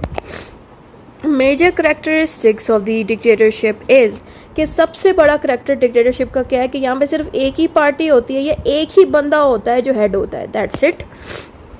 एक ही पार्टी का मैंने क्यों जिक्र किया है? क्योंकि आम तौर पे ना जैसे कि पाकिस्तान को आप देख लें, एक PTI की पार्टी, एक नून लीग की और एक दूसरी PPP की, तो यहाँ भी डिफरेंट तरह की आपको पार्टीज़ मिल जाती हैं, तो फिर वो एक दूसरे के साथ मुकाबला करके जीत रही होती हैं। लेकिन डिक्टेटरशिप में कोई पार्टी होती ही नहीं है, एक ही बंदा की पार्टी होती है और वही बंदा जो है मुल्क को चलाता है। Dictators maintain powers mainly through use of force और वायलेंस, की डिक्टेटर्स पावर्स मतलब ताकत में कैसे आते हैं कि ज़बरदस्ती मुल्क पे कब्जा कर लेते हैं, वायलेंस कर लेते हैं, लड़ाइयाँ करते हैं और डराते हैं लोगों को। Propaganda and personality cult are used to glorify and dictator, कि प्रोपेगेंडा और पर्सनैलिटी के ऊपर सजदे करना। जैसे कि मैंने अपनी पिछली शॉर्ट वीडियो में भी आप लोगों को बताया था कि कुछ मुल्क ऐसे भी हैं जहाँ पे बाकायदा जो डिक्टेटर्स हैं, जो बंदे हैं ना, जो मुल्क को चला रहे हैं, कंट्रोल कर रहे हैं, उन बंदों को बाकायदा उनके लोग पूछते थे, उनके बुत बना के उनको पूछते थे, ठीक है, सजदा करते थे उनके आगे, इन बंदों के आगे, इंसानों के आगे, नाउजुबिल्ला। बट ऐसा होता है। तो मैं उन कंट्रीज़ का नाम नहीं लूँगी, ठीक है, इट विल बी कंसिडर्ड बहुत सेंसिटिव टॉपिक है, तो मैं नाम नहीं लूँगी, बट ऐसा होता है, ठीक है। तो यही बात यहाँ पे लिखे कि बाकायदा पर्सनैलिटी के कल्ट बनाए गए होते हैं, कि कल्ट का मतलब है कि ऐसा ग्रुप जो सजदा करता है अपने ही हेड को, अपने ही डिक्टेटर को, और फिर वो बहुत से प्रोपेगेंडे भी बनाते हैं। तो ये चीज़। फिर नेक्स्ट चीज़ आती है what happens to media under dictatorship, कि मीडिया पे कंट्रोल कौन करता है जिन मुल्कों में डिक्टेटर होते हैं। तो ज़ाहिर है ऐसे मुल्कों पे कंट्रोल करती है गवर्नमेंट, कि वहाँ पे उनकी मीडिया जो है ओपनली आज़ादी से बात नहीं कर पाती। फिर आता है हमारे पास दूसरा सवाल, वो है which is not found in dictatorship, कौन सी चीज़ डिक्टेटरशिप में आपको नहीं मिलती। ना ही डिक्टेटरशिप में सेपरेशन ऑफ पावर है, ना ही डिक्टेटरशिप वाले मुल्कों में रूल ऑफ लॉ अप्लाई होता है, ना ही डिक्टेटरशिप के मुल्कों में आज़ादी से इलेक्शन होते हैं। तो इसलिए ये सारी चीज़ें यहाँ पे अप्लाई नहीं होती। Dictatorship ensure strong government because, dictatorship ensure strong government because में हमने लिखना है ऑल पावर्स आर सेंट्रलाइज्ड, कि यहाँ पे क्या होता है कि सारी ताकत एक ही बंदे के पास होती है, इसलिए ऐसे मुल्क ज़्यादा पावरफुल होते हैं, क्योंकि एक ही बंदे के पास सारे क्वेश्चंस मतलब ताकत होती है। 27th MCQ में हमने लिखना है advantages allowing quick actions in emergency, कि हमें सबसे ज़्यादा फ़ायदा डिक्टेटरशिप टाइप की गवर्नमेंट से एक तो ये मिलता है ना, यहाँ पे डिसीजंस बड़े जल्दी लिए जाते हैं, क्योंकि ज़ाहिर लोग वोट नहीं दे सक रहे, लोग कुछ कर नहीं सक रहे। तो ये रीज़न है ना कि सारा कुछ एक ही बंदा कंट्रोल करे, तो डिसीजन जल्दी ले लिए जाते हैं। नेक्स्ट है हमारे पास dictatorship promotes national unity through fear and control, के सारे लोग डिक्टेटरशिप वाले मुल्क में इकट्ठे मिलके क्यों रहते हैं, ताकि क्योंकि उन लोगों के दिलों में डर होता है अपने हेड का, इसलिए वो लोग एक दूसरे के साथ मिलके रहते हैं, कंट्रोल में रहते हैं। Continuity of policies is ensured by stable leadership, कि पॉलिसीज़ जो है ना, वहाँ का जो लीडर होता है, जो हेड होता है ना, वही सारी पॉलिसीज़ एंड सब कुछ बना रहा होता है। Law and order are maintained through, ऐसे मुल्कों में लॉ एंड ऑर्डर बहुत ज़्यादा चल रहा होता है, जहाँ पे क्योंकि जिन मुल्कों में डिक्टेटरशिप होते हैं ना, वहाँ पे लॉ एंड ऑर्डर बहुत ज़्यादा उस पर अमल किया जाता है, क्योंकि लोगों को ना, जो वहाँ पे इंसान रह रहे हैं, उनके जो डिक्टेटर हेड्स हैं, वो बहुत ज़्यादा मुश्किल और सख्त किस्म की पनिशमेंट्स उन पर लगाते हैं। फिर आगे आता है during national crisis dictatorship is often considered, कि जब मुल्क में कोई प्रॉब्लम लग जाए, कोई लड़ाई लग जाए ना, कोई भी किसी किस्म की प्रॉब्लम आ जाए, तो वहीं पे डिक्टेटरशिप की ज़रूरत पड़ती है, क्योंकि ऐसे मुश्किल हालात में डिक्टेटरशिप वाली गवर्नमेंट ही कामयाबी से वर्क कर रही होती है। अब हमने नेगेटिव चीज़ डिक्टेटरशिप की ये बतानी है कि इसमें इंसानों के राइट्स वायलेट होते हैं, इंसानों के राइट्स नहीं जो है यूज़ होते, इंसानों को राइट्स नहीं मिलते। फिर आगे आते हैं dictatorship election if held are, अगर डिक्टेटरशिप वाले मुल्क में इलेक्शन हो गए ना, तो वो इलेक्शन भी काफ़ी ज़्यादा मैनिपुलेट होंगे, यानी कि इलेक्शंस ना दो नंबरी के साथ होंगे, कि कोई भी चीज़ सही नहीं होगी, पैसे दिए जाएंगे किसी को जिताने के लिए, मतलब कि टोटल के इलेक्शन होंगे जिसकी कोई वैल्यू नहीं होगी। ऐसे मुल्कों में जहाँ पे इलेक्शंस अगर हो भी गए, तो ज़ाहिर डिक्टेटर ने ही जीतने अल्टीमेटली, तो बस यही बात है। एब्सोल्यूट पावर्स करप्ट एब्सोल्यूटली, कि जिस बंदे के पास ज़्यादा पावर्स होंगे वो सबसे ज़्यादा करप्शन करेगा उस पावर्स की मदद से। तो इस तरह की गवर्नमेंट को हम डिक्टेटरशिप वाली गवर्नमेंट कहते हैं। वीकनेस अकाउंटेबिलिटी इन डिक्टेटरशिप, के डिक्टेटरशिप में ना पहली बात तो ये है अकाउंटेबल नहीं आप ठहरा सकते, यानी कि आपका जो हेड है अगर वो कुछ गलत भी करता है, आप उसको जिम्मेदार नहीं ठहरा सकते, ये एक इसकी बड़ी वीकनेस है। तो हमने यहाँ पे बताना है लेक ऑफ अकाउंटेबिलिटी, कि यहाँ पे अकाउंटेबिलिटी कहते हैं जिम्मेदार ठहराना, तो यहाँ पे जिम्मेदार नहीं ठहराया जा सकता। ह्यूमन राइट्स अब्यूज़ इन्वॉल्व्स, कि ऐसी जगहों में ह्यूमन राइट्स बहुत ज़्यादा वायलेट होते हैं। फिर आता है डोमिनेट इमोशन अंडर डेमोक्रेसी, कि डोमिनेट इमोशंस अंडर डिक्टेटरशिप, कि ऐसे मुल्कों में डिक्टेटरशिप जहाँ हो वहाँ लोग बहुत डर के रहते हैं, इनसिक्योरिटी उनको फील रहती है, और ये बात लिखी है यहाँ पे। फिर आता है ऑपोजिशन लीडर और ऑफन इम्प्रिजन, यहाँ पे कह रहा है ना कि जो पार्टी जीती हुई होती है, जो डिक्टेटरशिप का रोल अदा कर रही होती है, वो क्या करती है, अपनी ऑपोजिट पार्टी को ना जेल में डाल देती है, ताकि उसके खिलाफ कोई खड़ा ना हो सके इलेक्शन में, वही जीती रहे। डिक्टेटरशिप कॉजेज़, कि डिक्टेटरशिप जहाँ पे मौजूद है ना, वहाँ पे स्टैग्नेशन ऑफ पॉलिटिकल इंस्टीट्यूट हो जाती है। स्टैग्नेशन का मतलब कि ऐसे मुल्कों में ना पॉलिटिकल इदारे जितने भी हैं उन पे वर्क होना रुक जाता है, सारा कुछ एक ही डिपार्टमेंट या एक ही बंदा कंट्रोल करने लग जाता है, तो एक तरह की आप समझ लें हर चीज़ रुक जाती है वहाँ पे। फिर आता है लॉन्ग ऑपरेशंस में लीड टू, कि जब ज़रूरत से ज़्यादा लगातार ना एक नस्ल दर नस्ल एक बंदा डिक्टेटर रहता है, तो ऐसे मुल्कों में एंड पे जाके ना रेवोल्यूशन आती है, यानी कि बहुत बड़ी तब्दीलियाँ भी आ रही होती हैं। जैसे कि आप यूके की हिस्ट्री देख लो, वहाँ पे भी नस्ल दर नस्ल किंग्स रहे, फिर एक स्टेज ऐसी आ गई कि आम गवर्नमेंट के पास किंग्स वाली पावर्स आ गई। तो यही होता है ना कि जहाँ पे लगातार डिक्टेटर्स रहते हैं, एक ना एक दिन वो सिस्टम भी कभी ना कभी ख़त्म होता है, रेवोल्यूशन एक तब्दीली भी आती है। फिर आता है इन डिक्टेटरशिप पावर्स कम फ्रॉम, के तब पावर्स कैसे इनको मिलती है, या तो ये कब्जा कर लेते हैं या आर्मी की मदद से कंट्रोल ले लेते हैं मुल्क का। Government in dictatorship is accountable to none, के ऐसे मुल्कों में गवर्नमेंट किसी को भी जिम्मेदार नहीं होती जब डिक्टेटरशिप का रोल अदा कर रही है government. Citizens deprived of rights system, यानी कि डिक्टेटरशिप के मुल्कों में ना सिटीजन्स को राइट्स नहीं दिए जाते।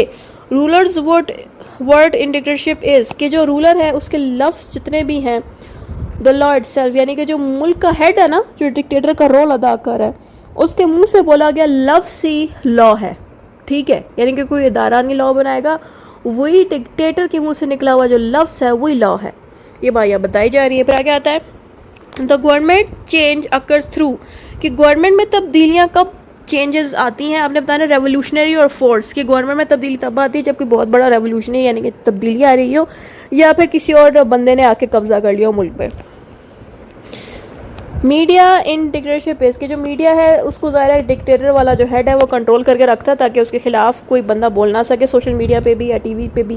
डिक्टेटरशिप फोकसेस ऑन, कि डिक्टेटरशिप की क्या चीज़ फोकस होती है, कि इसका यही फोकस होता है कि सारी ताकत और कंट्रोल डिक्टेटर का ही रहे, बस यही इसकी फोकस है। फिर आगे आता है true statement about dictatorship. Dictatorship की ट्रू स्टेटमेंट ये है कि सुप्रेशन अपोजिशन, कि जो अपोजिट पार्टी है उसको दबाया जा सके, ये डिक्टेटरशिप की एक स्टेटमेंट है। सिस्टम इनकरेजिंग पब्लिक पार्टिसिपेशन, आपने बताना है कि कौन सा सिस्टम अच्छा है जिससे पब्लिक पार्टिसिपेशन मिलती है, वो है डेमोक्रेसी का सिस्टम। फिर आता है बेस्ट डिस्क्रिप्शन ऑफ डिक्टेटरशिप। अगर आपने डिक्टेटरशिप को एक्सप्लेन करना तो हम यहाँ पे लिखेंगे प्रोवाइड्स कंट्रोल पर लिमिट फ्रीडम, कि डिक्टेटरशिप में क्या होता है कि ताकत मिल जाती है हेड को, लेकिन इंसान जो वहाँ रह रहे हैं उनको फ्रीडम नहीं मिलती। अब अगला 5वां चैप्टर है हमारा unitary government and federal government, यानी कि इसमें आपको फेडरल और यूनिटरी दोनों के MCQs मिलेंगे। Unitary government and federal government chapter 5, इसके अंदर MCQ आया है who defined a unitary government as one in which supreme political authority is vested in the single central government। इस बारे में हमें गार्नर ने बताया था कि यूनिटरी गवर्नमेंट में क्या होता है कि सारी पावर सेंट्रल गवर्नमेंट के पास आ जाती है, यानी कि सेंट्रल गवर्नमेंट के पास ये सारी पावर्स होती हैं। According to A V Dicey, unitary state is one in which, A V Dicey कहता है यूनिटरी स्टेट में क्या होता है, सेंट्रल गवर्नमेंट ही सबसे बड़ी सुप्रीम पावर होती है, यानी कि सेंटर में जो गवर्नमेंट है वही सबसे ज़्यादा पावर रखती है, बाकी जो गवर्नमेंट प्रोविंसेस या स्टेट्स में मौजूद हैं उनकी कोई पावर नहीं होती। ये बात हमें एवी डाइसी बता रहे हैं। फिर आगे आता है in a unitary system local authorities act as, in unitary system local authorities act as administrative agents of the centre. इसका मतलब ये है कि यूनिटरी फॉर्म में क्या होता है कि सेंट्रल गवर्नमेंट के पास सारी पावर्स होती हैं और जो लोकल एरियाज़ जो मौजूद हैं उधर जो गवर्नमेंट है वो पावर भी सेंट्रल गवर्नमेंट ने उनको दी होती है। तो इस तरह से इन इलाकों में जो गवर्नमेंट होती है या अथॉरिटीज़ होती हैं वो एजेंट की तरह काम कर रही होती है सेंटर के लिए, यानी कि सेंटर के बिहाफ पे ही ये गवर्नमेंट्स चल रही हैं, और जब दिल चाहे central government in local areas की गवर्नमेंट को ख़त्म भी करा सकती है। की फीचर्स ऑफ यूनिटरी गवर्नमेंट, इसकी खासियत ये है कि सारी पावर सेंट्रलाइज्ड हो जाती हैं, यानी कि एक ही मेन सेंट्रल गवर्नमेंट के पास सारी पावर्स होती हैं। How many constitutions exist in unitary states, 1, कि यूनिटरी स्टेट में सिर्फ एक ही कॉन्स्टिट्यूशन मौजूद होता है। Laws in unitary states are uniform across the country, यानी कि जितने भी लॉज बनाए जाते हैं यूनिटरी स्टेट में वो सारे एक जैसे होते हैं पूरे मुल्क में। Quick decision making in unitary government is due to, जल्दी डिसीजन क्यों लिया जाता है यूनिटरी गवर्नमेंट में, क्योंकि सारी पावर्स मेन सेंटर के पास होती हैं, बाकी छोटे इदारों के पास पावर्स नहीं होती, इसी वजह से डिसीजन जल्दी ले लिया जाता है। एग्जाम्पल ऑफ यूनिटरी गवर्नमेंट, इसके हम एग्जाम्पल देंगे यूनाइटेड किंगडम की, यानी कि इस मुल्क में यूनिटरी फॉर्म ऑफ गवर्नमेंट मौजूद है। Local authorities have no independent power due to, local इदारे जो हैं उनके पास अलग से पावर्स इसलिए नहीं होती क्योंकि सेंट्रलाइजेशन ऑफ पावर्स उस मुल्क में मौजूद है, यानी कि वहाँ पे यूनिटरी फॉर्म ऑफ गवर्नमेंट है, यानी कि सेंटर के पास सारी पावर्स हैं, लोकल के पास नहीं होती इंडिपेंडेंट पावर्स खुद को चलाने की। Merits of unitary government, merits means क्या फ़ायदे हमें मिलते हैं यूनिटरी गवर्नमेंट के, कि एक तो ये स्ट्रॉन्ग, पूरा मुल्क स्ट्रॉन्ग रहता है और मुल्क पूरा मिल के चल रहा होता है, यानी कि सारे इलाके एक दूसरे के साथ मिल के चल रहे होते हैं। Quick implementation of policies due to, जल्दी पॉलिसीज़ बना इसलिए जाती हैं क्योंकि सारी पावर्स एक ही सेंट्रल इदारे के पास होती है, इसलिए जल्दी सारे पॉलिसीज़ और डिसीजंस ले लिए जाते हैं। नेगेटिव चीज़ यानी कि डिसएडवांटेज इसका क्या है कि लोकल नीड्स को निगलेक्ट कर दिया जाता है। इसका मतलब ये है कि ज़्यादा सेंटर वाली जो अथॉरिटी है वो अपने ही इलाके के बारे में ज़्यादा सोचती है और लोकल गवर्नमेंट के अंदर जो लोग रह रहे हैं उनकी जो ज़रूरतें हैं उनको बाज़ात इग्नोर भी कर दिया जाता है। तो यही एक नेगेटिव चीज़ है। फिर आता है एक्सेसिव सेंट्रलाइजेशन में लीड टू, अगर ज़रूरत से ज़्यादा पावर सेंटर को मिल जाए तो फिर डेस्पोटिज़म हो जाती है। डेस्पोटिज़म का मतलब है कि एक ही रूलर या एक ही इदारे के पास सारी पावर्स होने की वजह से वो लोगों के साथ क्रूल यानी कि बुरा सलूक करने लगता है, नाइंसाफ़ी अनफेयर तरीके से बिहेव करने लगता है और लॉज भी ऐसे बनाता है जो कि उसको खुद फ़ायदा दें बाकियों को फ़ायदा ना दें। तो ये एक नेगेटिव चीज़ आ जाती है जब ज़रूरत से ज़्यादा पावर सेंटर को मिल जाए। Who defined federal government method of division of powers, K C. Wheare ने फेडरल गवर्नमेंट को एक्सप्लेन किया कि फेडरल गवर्नमेंट में पावर्स जो हैं सेंटर के साथ साथ बाकी की छोटे छोटे इलाकों में भी जो गवर्नमेंट है उनके पास भी उतनी पावर्स होनी चाहिए जितनी कि सेंटर के पास हैं, जो कि फेडरल गवर्नमेंट में होता है। Federal government ensures, federal government में क्या होता है कि रीजनल ऑटोनॉमी भी होनी चाहिए। रीजनल ऑटोनॉमी का मतलब ये है कि सेंटर के पास तो ऑलरेडी पावर्स तो होंगी ही, लेकिन जो इलाके प्रोविंसेस या रीजन्स के इलाकों में या लोकल इलाकों में बने हुए हैं, जो पावर्स डिपार्टमेंट गवर्नमेंट के इन इलाकों में भी अगर बने हैं तो उनके पास भी उतनी ही पावर्स होनी चाहिए जितनी कि सेंटर के पास हैं। ये चीज़ है फेडरल गवर्नमेंट की खासियत कि जितनी पावर सेंटर के पास है उतनी पावर्स बाकी की छोटे इलाकों में जो गवर्नमेंट मौजूद है उतनी पावर्स उनके पास भी होंगी। इसी को कहते हैं रीजनल ऑटोनॉमी, कि वो इलाके जहाँ पे उनकी गवर्नमेंट है वो ख़ुद को खुद ही चला सकें। ऑटोनॉमी का यही मतलब है कि ख़ुद को खुद ही चला सकें। फिर आता है features of federal system. Federal system की खासियत ये है कि पावर्स बराबर की डिवाइड होती हैं। Britain constitution is essential because it, अब इन मुल्कों में जहाँ पे फेडरल सिस्टम होता है वहाँ पे अक्सर हमें रिटन कॉन्स्टिट्यूशन मिलता है। इसका मतलब ये है कि रिटन कॉन्स्टिट्यूशन के अंदर ही मेन सेंट्रल गवर्नमेंट के साथ साथ जो छोटे इलाके हैं, छोटे प्रोविंसेस या रीजन्स हैं, वहाँ पे भी जो पावर्स लिखी गई हैं वो भी कॉन्स्टिट्यूशन में लिखी जाती हैं। इसका फ़ायदा ये होता है लिखने से कि इन छोटे इलाकों की पावर्स को ख़त्म नहीं कर सकता, क्योंकि लिखे हुए कॉन्स्टिट्यूशन के अंदर ही इनकी पावर्स मौजूद हैं। तो अगर कॉन्स्टिट्यूशन में ही पावर्स मौजूद है तो इनकी पावर्स कोई ले भी नहीं सकता इन छोटे इलाकों की जो गवर्नमेंट है। ड्यूअल गवर्नमेंट मीन्स अब दो तरह की गवर्नमेंट बन जाती है फेडरल सिस्टम में, तो उसको कहते हैं टू गवर्नमेंट शेयर पावर्स। यहाँ पे टू गवर्नमेंट से क्या मुराद है, एक वो गवर्नमेंट जो मेन है सेंटर वाली जो पूरे मुल्क को हैंडल करी है, और एक वो गवर्नमेंट है जो प्रोविंस के इलाकों में बनी होती है। तो उनके पास भी उतनी ही पावर्स है अपने आप को चलाने की और जितनी की सेंटर के पास है। तो इस तरह से दो अलग अलग गवर्नमेंट सिस्टम हमें देखने को मिलता है। फिर आगे आता है constitution in federal system is generally, constitution जो फेडरल सिस्टम में मौजूद होता है वो बड़ा रिजिड होता है, यानी कि उसको चेंज नहीं किया जाता क्योंकि वो रिटन फॉर्म में होता है। Independent judiciary is needed to, हमें जुडिशरी इंडिपेंडेंट क्यों चाहिए, interpret constitution and settle dispute, ताकि कॉन्स्टिट्यूशन को आसानी से समझाया जा सके और सारे मामला आसानी से हल हो जाएं, इसलिए जुडिशरी को इंडिपेंडेंटली वर्क करना चाहिए आज़ादी से। Example of federal government, federal government की बेस्ट एग्जाम्पल हम यूनाइटेड स्टेट्स की दे सकते हैं। Division of revenue ensures states remain financially independent. यहाँ पे ये कह रहे हैं कि अगर पावर्स अलग रहेंगी तो फिर उसी तरह से स्टेट्स भी अलग वर्क करेंगी, पैसा भी अलग से कमाएंगी, तो स्टेट्स भी फाइनेंशियली इंडिपेंडेंट रहेंगी। स्टेट को सेंट्रल गवर्नमेंट से पैसे नहीं मांगने पड़ेंगे। यहाँ पे अमेरिका की अगर हम बात करें, एक मेन गवर्नमेंट है, फिर आगे डिफरेंट स्टेट्स हैं अमेरिका की, तो उन स्टेट्स में भी अपनी गवर्नमेंट है। तो अगर इस तरह से हम इंडिपेंडेंटली अलग से उनकी गवर्नमेंट रखेंगे स्टेट्स की, तो वो खुद को खुद संभालेंगी, फाइनेंशियली स्टेबल होंगी। वैसे ही दूसरी स्टेट्स भी इसी तरह ही अपने आप को फाइनेंशियली स्टेबल भी बना सकती हैं। Merit of federal system. Merit mean कि क्या फ़ायदे मिलते हैं फेडरल सिस्टम से। प्रिवेंशन ऑफ डेस्पोटिज्म, यानी कि एक ही इदारे के पास सारी पावर्स नहीं आती फेडरल सिस्टम में, जिसकी मदद से सारे लोग बचे रहते हैं नाइंसाफ़ी से, क्योंकि जब एक ही इदारे के पास सारी पावर्स आ जाएं तो वो अपनी पावर्स को मिसयूज़ करती है और सारे लोगों के साथ नाइंसाफ़ी करती है। Merits protecting minorities. Federal system में माइनॉरिटीज़ को बहुत ज़्यादा प्रोटेक्शन मिलती है। माइनॉरिटीज़ का मतलब ये है कि किसी मुल्क में ऐसे लोग रह रहे हैं जो तादाद में कम हो, जैसे कि अगर पाकिस्तान की एग्जांपल है तो पाकिस्तान में मुसलमानों की तादाद ज़्यादा होगी हिंदू से और क्रिश्चियन से, तो जो लोग कम तादाद में होते हैं उनको माइनॉरिटीज़ कहते हैं।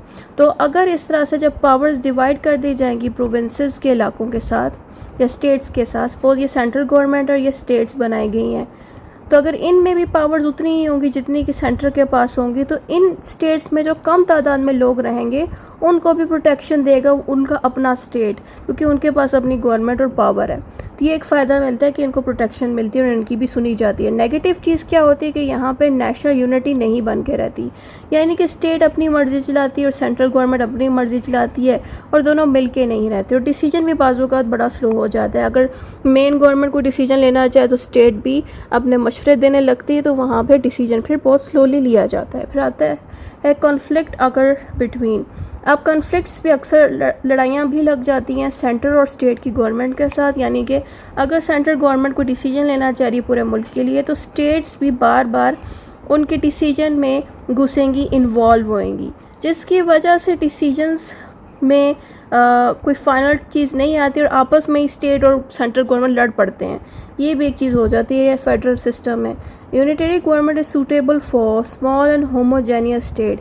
यूनिटरी सिस्टम हम उन मुल्कों में यूज़ कर सकते हैं जो साइज़ में बड़े छोटे हों, या फिर ऐसे मुल्क में यूज़ कर सकते हैं जहाँ पे सारे इलाकों की ज़बान एक जैसी हो, मज़हब एक जैसा हो, रहन सहन एक जैसा हो। लेकिन अगर बहुत, जैसे कि पाकिस्तान को अगर आप देखें तो सिंध की साइड पे डिफरेंट ज़बान होगी, लाहौर वाले लोगों की अपनी ज़बान और रहन सहन है, KPK का अपना रवैया है, ज़बान है। तो इस तरह से जब डिवीजन्स होती हैं प्रोविंसेस की, तो फिर वहाँ पे यूनिटरी नहीं इतना चल सकता। लेकिन अगर सारों की ज़बान एक जैसी हो, रहन सहन एक जैसा हो, इस चीज़ को कहेंगे होमोजेनेसिस, तो वहाँ पे फिर ये unitary form of government suit करती है कि एक ही गवर्नमेंट हो जो कि पूरे मुल्क को चला रही हो, ताकि कोई डिफरेंस ही ना हो। फिर क्या आता है features of unitary government. Unitary government की फ़ीचर्स ये हैं कि सेंट्रल गवर्नमेंट के साथ पूरे मुल्क का बॉन्ड, जो दोस्ती है, वो बन के रहती है, सारे लोग मिलकर चल रहे होते हैं। Slow response to local issues is a disadvantage of. Local issues को कौन सी वाली गवर्नमेंट सबसे ज़्यादा इग्नोर करती है, वो है यूनिटरी गवर्नमेंट, क्योंकि इसमें सेंट्रल गवर्नमेंट के पास सारी पावर्स होती हैं, तो वो फिर नहीं इतना सुनती लोकल एरियाज़ को। फिर आगे आता है national unity in unitary government is ensured by centralization of powers. कि यूनिटरी गवर्नमेंट में क्या होता है कि पूरे कंट्री की जो पावर्स हैं वो एक ही इदारे के पास आती हैं, तो ये यहाँ पे बात लगी कि सेंटर में आ जाती है सारी पावर। इन federal system local government, federal system में क्या होता है कि जो लोकल गवर्नमेंट है वो इंडिपेंडेंटली वर्क करती है, क्योंकि फेडरल सिस्टम में क्या होता है कि सेंट्रल गवर्नमेंट के साथ साथ बाकी इदारों के पास भी अपनी अपने हिस्से की पावर्स हैं। तो इस तरह से उनके इलाकों में जो उनकी अपनी गवर्नमेंट है वो आज़ादी से इंडिपेंडेंटली वर्क कर सकती हैं। Division of power prevents. अगर पावर डिवाइड होंगी तो उसे टायरनी या डिक्टेटरशिप का कॉन्सेप्ट पैदा ही नहीं होगा। इसका मतलब ये है कि अगर एक ही इदारे के पास सारी पावर्स होंगी तो वो क्या करेगी, डिक्टेटरशिप का रोल निभाएगी, अपनी मर्जी चलाएगी, किसी की सुनेगी नहीं। तो ये एक नेगेटिव चीज़ है जो ख़त्म हो जाएगी जब एक मुल्क में फेडरल गवर्नमेंट हो, यानी कि पावर्स डिवाइड हो जाएं सारे इदारों में। Conditions for successful federation. Successfully हमने अगर फेडरेशन को कामयाब करना है तो हमें मिल के चलना चाहिए, यानी कि ये नहीं करना चाहिए कि गवर्नमेंट अलग कर दी तो सारे लोग अलग अलग वर्क करें, एक दूसरे की सुने ना, ऐसा नहीं करना चाहिए, हमें मिल के चलना चाहिए तब भी। फिर आगे आता है communication and transport ensures unity and coordination. यहाँ पे कह रहे हैं कि अगर मिसाल के तौर पर एक बड़ा मुल्क है तो जो इलाके हैं उस मुल्क के सारों को एक दूसरे के साथ रब्ता रखना चाहिए उस मुल्क के, ताकि अगर रब्ता रखेंगे तो फिर दोनों सारे मुल्क एक दूसरे के साथ जुड़ के रहेंगे। मुल्क की बात यहाँ पे नहीं हो रही, यहाँ पे बात हो रही है एक ही मुल्क के डिफरेंट प्रोविंसेस की। जैसे कि हम बात करते हैं पाकिस्तान की, कि कराची, लाहौर, KPK, बलोचिस्तान, सिंध, सारों को एक दूसरे के साथ मिल के चलना पड़ेगा, कोऑर्डिनेशन रखनी पड़ेगी, एक दूसरे से रब्ते रखने पड़ेंगे, एक दूसरे को नज़रअंदाज नहीं करना चाहिए। अगर ये चीज़ नहीं होगी कांटेक्ट एक दूसरे से नहीं रखेंगे तो फिर ये लोग मिलके नहीं रहेंगे। इसीलिए एक दूसरे के साथ मिलके रहें, यूनिटी बनी रहती है, कोऑर्डिनेशन बनी रहती है, ताकि एक दूसरे के जो मसले हैं वो भी सॉल्व किए जा सकें। फिर आगे आता है फेडरल पॉलिसीज़ में be delay due to multiple approval required. यहाँ पे कहते हैं कि फेडरल गवर्नमेंट में अक्सर जितनी भी पॉलिसीज़ बनती हैं वो डिले इसलिए होती हैं क्योंकि बराबर की पावर स्टेट्स को भी मिली होती हैं। अब सेंट्रल गवर्नमेंट अगर कोई भी डिसीजन या पॉलिसी बनाएगी, ज़ाहिर स्टेट की गवर्नमेंट भी पूछेगी, डिसीजन लेगी, मिल के ही अप्रूवल देंगे। यानी कि सेंट्रल गवर्नमेंट अगर कोई भी पॉलिसी बनाएगी तो अप्रूवल उसको लेना पड़ेगा बाकी स्टेटों से। तो अगर बाकी स्टेट ने अप्रूवल नहीं दिया उस पॉलिसी पे तो ज़ाहिर उस पॉलिसी पे कोई भी अमल नहीं करेगा। Sovereignty is shared due to rigid constitution. जहाँ पे कॉन्स्टिट्यूशन रिजिड होता है उसी मुल्क में आपको सॉवरेनिटी सिस्टम भी मिलता है। Difference between unitary and federal में, इन दोनों में फ़र्क बताना है कि यूनिटरी में क्या होता है कि क्या आपने बताना है कि सिर्फ यूनिटरी के अंदर ही आपको सेंट्रल सुप्रीमेसी मिलेगी, यानी कि सिर्फ यूनिटरी में सेंटर के पास ही सारी पावर्स होंगी, बाकी के इलाकों के पास नहीं होंगी। ये फ़र्क बता दिया। फिर आगे आता है फास्ट डिसीजन मेकिंग। यूनिटरी में ही फास्ट डिसीजन मेकिंग क्योंकि एक ही अथॉरिटी के पास सारे पावर्स है। Better regional representative. Federal system में क्या होता है, रीजनल रिप्रेजेंटेटिव की वैल्यू होती है, यानी कि रीजन्स के इलाके में जो लोग बैठे होते हैं उनको भी बराबर की पावर्स मिलती हैं। Adaptability to the local needs is higher in. यहाँ पे ये कह रहे हैं कि फेडरल सिस्टम में लोकल एरियाज़ की जो नीड्स है, ज़रूरतें हैं, वो ज़्यादा सुनी जाती हैं क्योंकि वहाँ पे क्या होता है कि लोकल इदारों में भी उनकी अपनी गवर्नमेंट चल रही होती है खुद ही। Example of unitary government, United Kingdom और फ्रांस में आपको यूनिटरी फॉर्म ऑफ गवर्नमेंट मिलेगी। अगर हम बात करें फेडरल गवर्नमेंट की तो फेडरल गवर्नमेंट आपको इंडिया और यूनाइटेड स्टेट्स में मिलेगी। Disputes are resolve by independent judiciary. Disputes किस तरह से रिजॉल्व किए जाते हैं, जब जुडिशरी सेपरेट हो, इंडिपेंडेंटली वर्क कर रही हो। Local autonomy allows make decisions reflecting local needs. जब लोकल ऑटोनॉमी होगी यानी कि लोकल गवर्नमेंट के पास भी पावर होंगे सेंटर जितनी, तो फिर लोकल लोगों की भी नीड्स और ज़रूरतें सुनी जाएंगी। फ़ायदे क्या होते हैं यूनिटरी सिस्टम के इसमें डिसीजंस जल्दी लिए जाते हैं। Strong national leader is possible in unitary system के। एक स्ट्रॉन्ग नेशनल लीडर तभी होगा जब यूनिटरी सिस्टम होगी वहाँ पे। Over centralization is disadvantage of unitary system. यहाँ पे कह रहे हैं ज़रूरत से ज़्यादा सेंट्रल पावर होना कौन सी वाली गवर्नमेंट में होता है, यूनिटरी सिस्टम में होता है। Federation work smoothly when there is common historical and cultural background. Federation उन मुल्कों में ज़्यादा अच्छा वर्क करता है जहाँ पे डिफरेंट तरह के कॉमन एक जैसे हिस्ट्री हो, एक जैसा कल्चर हो एक इलाके में, तो वहाँ पे आपको फेडरल सिस्टम अच्छा चलता मिल जाएगा। Financial independence is ensured by division of revenue.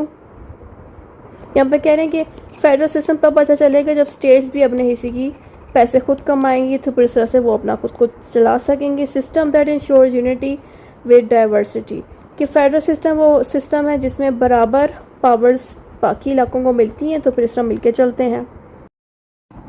Chapter 6 में आपको पार्लियामेंट एंड प्रेसिडेंशियल सिस्टम के बारे में बताना है।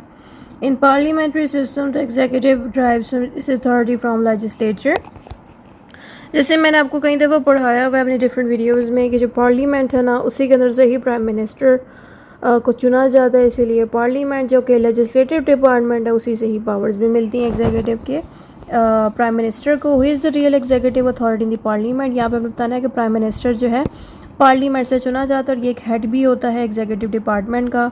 The head of the state in parliament system is usually a ceremonial figure. यहाँ पे कह रहे हैं कि जो प्रेसिडेंट होता है ना, जिसको हम हेड ऑफ द स्टेट कहते हैं, वो समझ ले सेरेमोनियल ही होता है, ऐसे जिनके पास पावर्स नहीं होती है, ठीक है, जहाँ पे पार्लियामेंट्री सिस्टम हो। फिर आता है according to A V Dicey the essence of parliamentary government is fusion of executive and legislature. कि एवी डाइसी कहता है कि जो पार्लियामेंट है उसमें आपको एग्जीक्यूटिव एंड लेजिस्लेचर कंबाइन मिलेगा। एवी डाइसी कहते हैं कि पार्लियामेंट्री सिस्टम में एग्जीक्यूटिव और लेजिस्लेचर दोनों इकट्ठे होते हैं, ठीक है। In the parliamentary system the prime minister must enjoy. अब पार्लियामेंट्री सिस्टम में क्या होता है ना कि जो प्राइम मिनिस्टर है उसको कॉन्फिडेंस मिलना चाहिए लेजिस्लेचर के डिपार्टमेंट से। जो पार्लियामेंट है वो लेजिस्लेटिव डिपार्टमेंट है।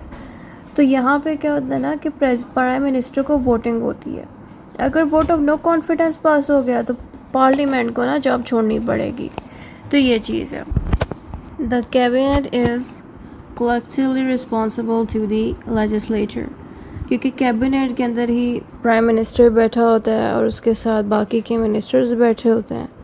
तो ज़ाहिर है ये सारे कैबिनेट में बैठे होते हैं, तो ये इकट्ठे ही ज़िम्मेदार होते हैं पार्लियामेंट के डिपार्टमेंट को, क्योंकि पार्लियामेंट से ही इन तमाम मिनिस्टरों को चुना जाता है। Who among the following is nominal executive in India, यहाँ पे आपने प्रेसिडेंट को टिक करना है। In parliamentary government ministers usually belong to the same political party, यानी कि जो जीती भी सेम ही पोलिटिकल पार्टी होती है ना, उसी से ही सारे मिनिस्टर्स चुनते हैं। जैसे कि अगर पीटीआई और नून लीग के लोग खड़े हैं तो सिर्फ पीटीआई के अगर लोग जीते हैं ना, तो फिर सारे पीटीआई के ही मिनिस्टर्स बैठे होंगे। The prime minister act as a link between legislature and executive, जो प्राइम मिनिस्टर है वो एग्जीक्यूटिव और लेजिस्लेटिव दोनों डिपार्टमेंट के लिए एक लिंक का रोल भी अदा करता है, जैसे कि मतलब दोनों मिल के चल रहे होते हैं। कलेक्टिव रिस्पॉन्सिबिलिटी की बात करें तो कैबिनेट के अंदर तमाम मिनिस्टर्स को बराबर का जिम्मेदार ठहराया जाएगा। अगर एक भी मिनिस्टर कुछ गलत करेगा तो दूसरा भी उतना ही जिम्मेदार होगा। The opposition in parliament plays a role in criticising the government and providing alternatives. जो हारी हुई पार्टी होती है ना, जो इलेक्शन में जीत नहीं पाती, उसको हम अपोजिशन पार्टी कहते हैं। तो वो क्या करती है ना कि गवर्नमेंट में जो जीती हुई पार्टी है उसकी हर गलती पे क्रिटिसाइज़ करते हैं और हर चीज़ पे क्रिटिसाइज़ करते हैं और कहते हैं कि गवर्नमेंट ये चीज़ इस तरह से भी कर सकती थी, अगर हम जीते तो हम इसको इस तरह से करते हैं। यानी कि जो जैसे कि ना अगर पीटीआई की पार्टी जीती है, नून लीग की हार गई, तो पीटीआई वाले लोग जो कर रहे हैं तो नून लीग उनको क्रिटिसाइज़ करेंगे। तो यही चीज़ इस तरह हो रही है यहाँ पे। पाकिस्तानी एग्जाम्पल देके बतानी पड़ती है ना। फिर क्या कहता है, judiciary in parliamentary system is independent, कि जो जुडिशरी है वो इस सिस्टम में इंडिपेंडेंट होती है। उसके अलावा इसमें dual membership means ministers are members of the legislature and executive. Basically dual citizen का मतलब ये है, मेंबरशिप की बात हो रही है यहाँ पे, सिटीजन की नहीं, कि यही जो मिनिस्टर होते हैं ये एग्जीक्यूटिव के मेंबर तो हैं ही, लेकिन यही मिनिस्टर लेजिस्लेटिव डिपार्टमेंट के भी मेंबर्स होते हैं। ये एक खासियत है इस तरह की गवर्नमेंट सिस्टम की। पार्लियामेंट्री सॉवरेनिटी का मतलब ये है कि जिन जगहों पे पार्लियामेंट्री सिस्टम चलता है वहाँ पे पार्लियामेंट सबसे ज़्यादा स्ट्रांग होती है और इसके अलावा कोई भी लॉ खुद नहीं बना सकता। पार्लियामेंट के पास ही सारी लॉ बनाने की ताकत होती है। Which country follows parliamentary form of government? Pakistan. अगर ऑप्शन में आया तो हमने पाकिस्तान को टिक करना है। अगर यहाँ पाकिस्तान की जगह यूके लिखा था तो हमने यूके को भी टिक कर लेना है। इन दोनों कंट्रीज़ में parliamentary form of government use होती है। The parliamentary system ensures responsible government. जहाँ जिन मुल्कों में पार्लियामेंट्री सिस्टम होता है वो पूरी कोशिश करते हैं कि गवर्नमेंट सिस्टम रिस्पॉन्सिबल हो वहाँ का। खासियत, मेरिट्स, एडवांटेजेस क्या हैं पार्लियामेंट्री सिस्टम के, कि इट इंश्योर्स अकाउंटेबिलिटी, यानी कि जिम्मेदार ठहराया जाता है मुल्क के प्राइम मिनिस्टर्स को। The parliamentary system promotes harmony between executive and legislative. Parliamentary system के होने से क्या होता है, एग्जीक्यूटिव और लेजिस्लेटिव ब्रांच दोनों मिलकर एक दूसरे के साथ कोऑर्डिनेशन के साथ चलते हैं।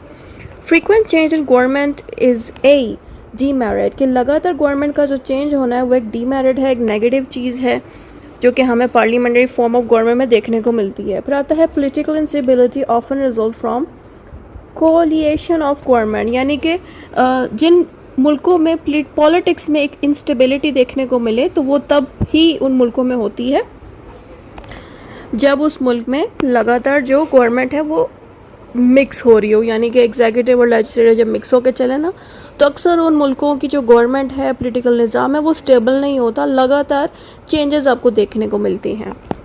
Biggest check against dictatorship in parliament system is confidence of legislature. यहाँ पे ये कह रहे हैं कि पार्लियामेंट्री सिस्टम में क्या होता है कि लेजिस्लेटिव डिपार्टमेंट ज़रूरत से ज़्यादा कॉन्फिडेंट होता है और डिक्टेटरशिप का रोल भी निभाने लग जाता है। जैसे कि डिक्टेटरशिप के बारे में मैंने बताया कि वहाँ पे एक हेड होता है, एक बंदा होता है या एक डिपार्टमेंट होता है। यहाँ पे भी है कि पार्लियामेंट जब ज़रूरत से ज़्यादा स्ट्रांग होगा तो वो डिक्टेटरशिप का रोल निभाने लग जाता है बहुत कॉन्फिडेंटली।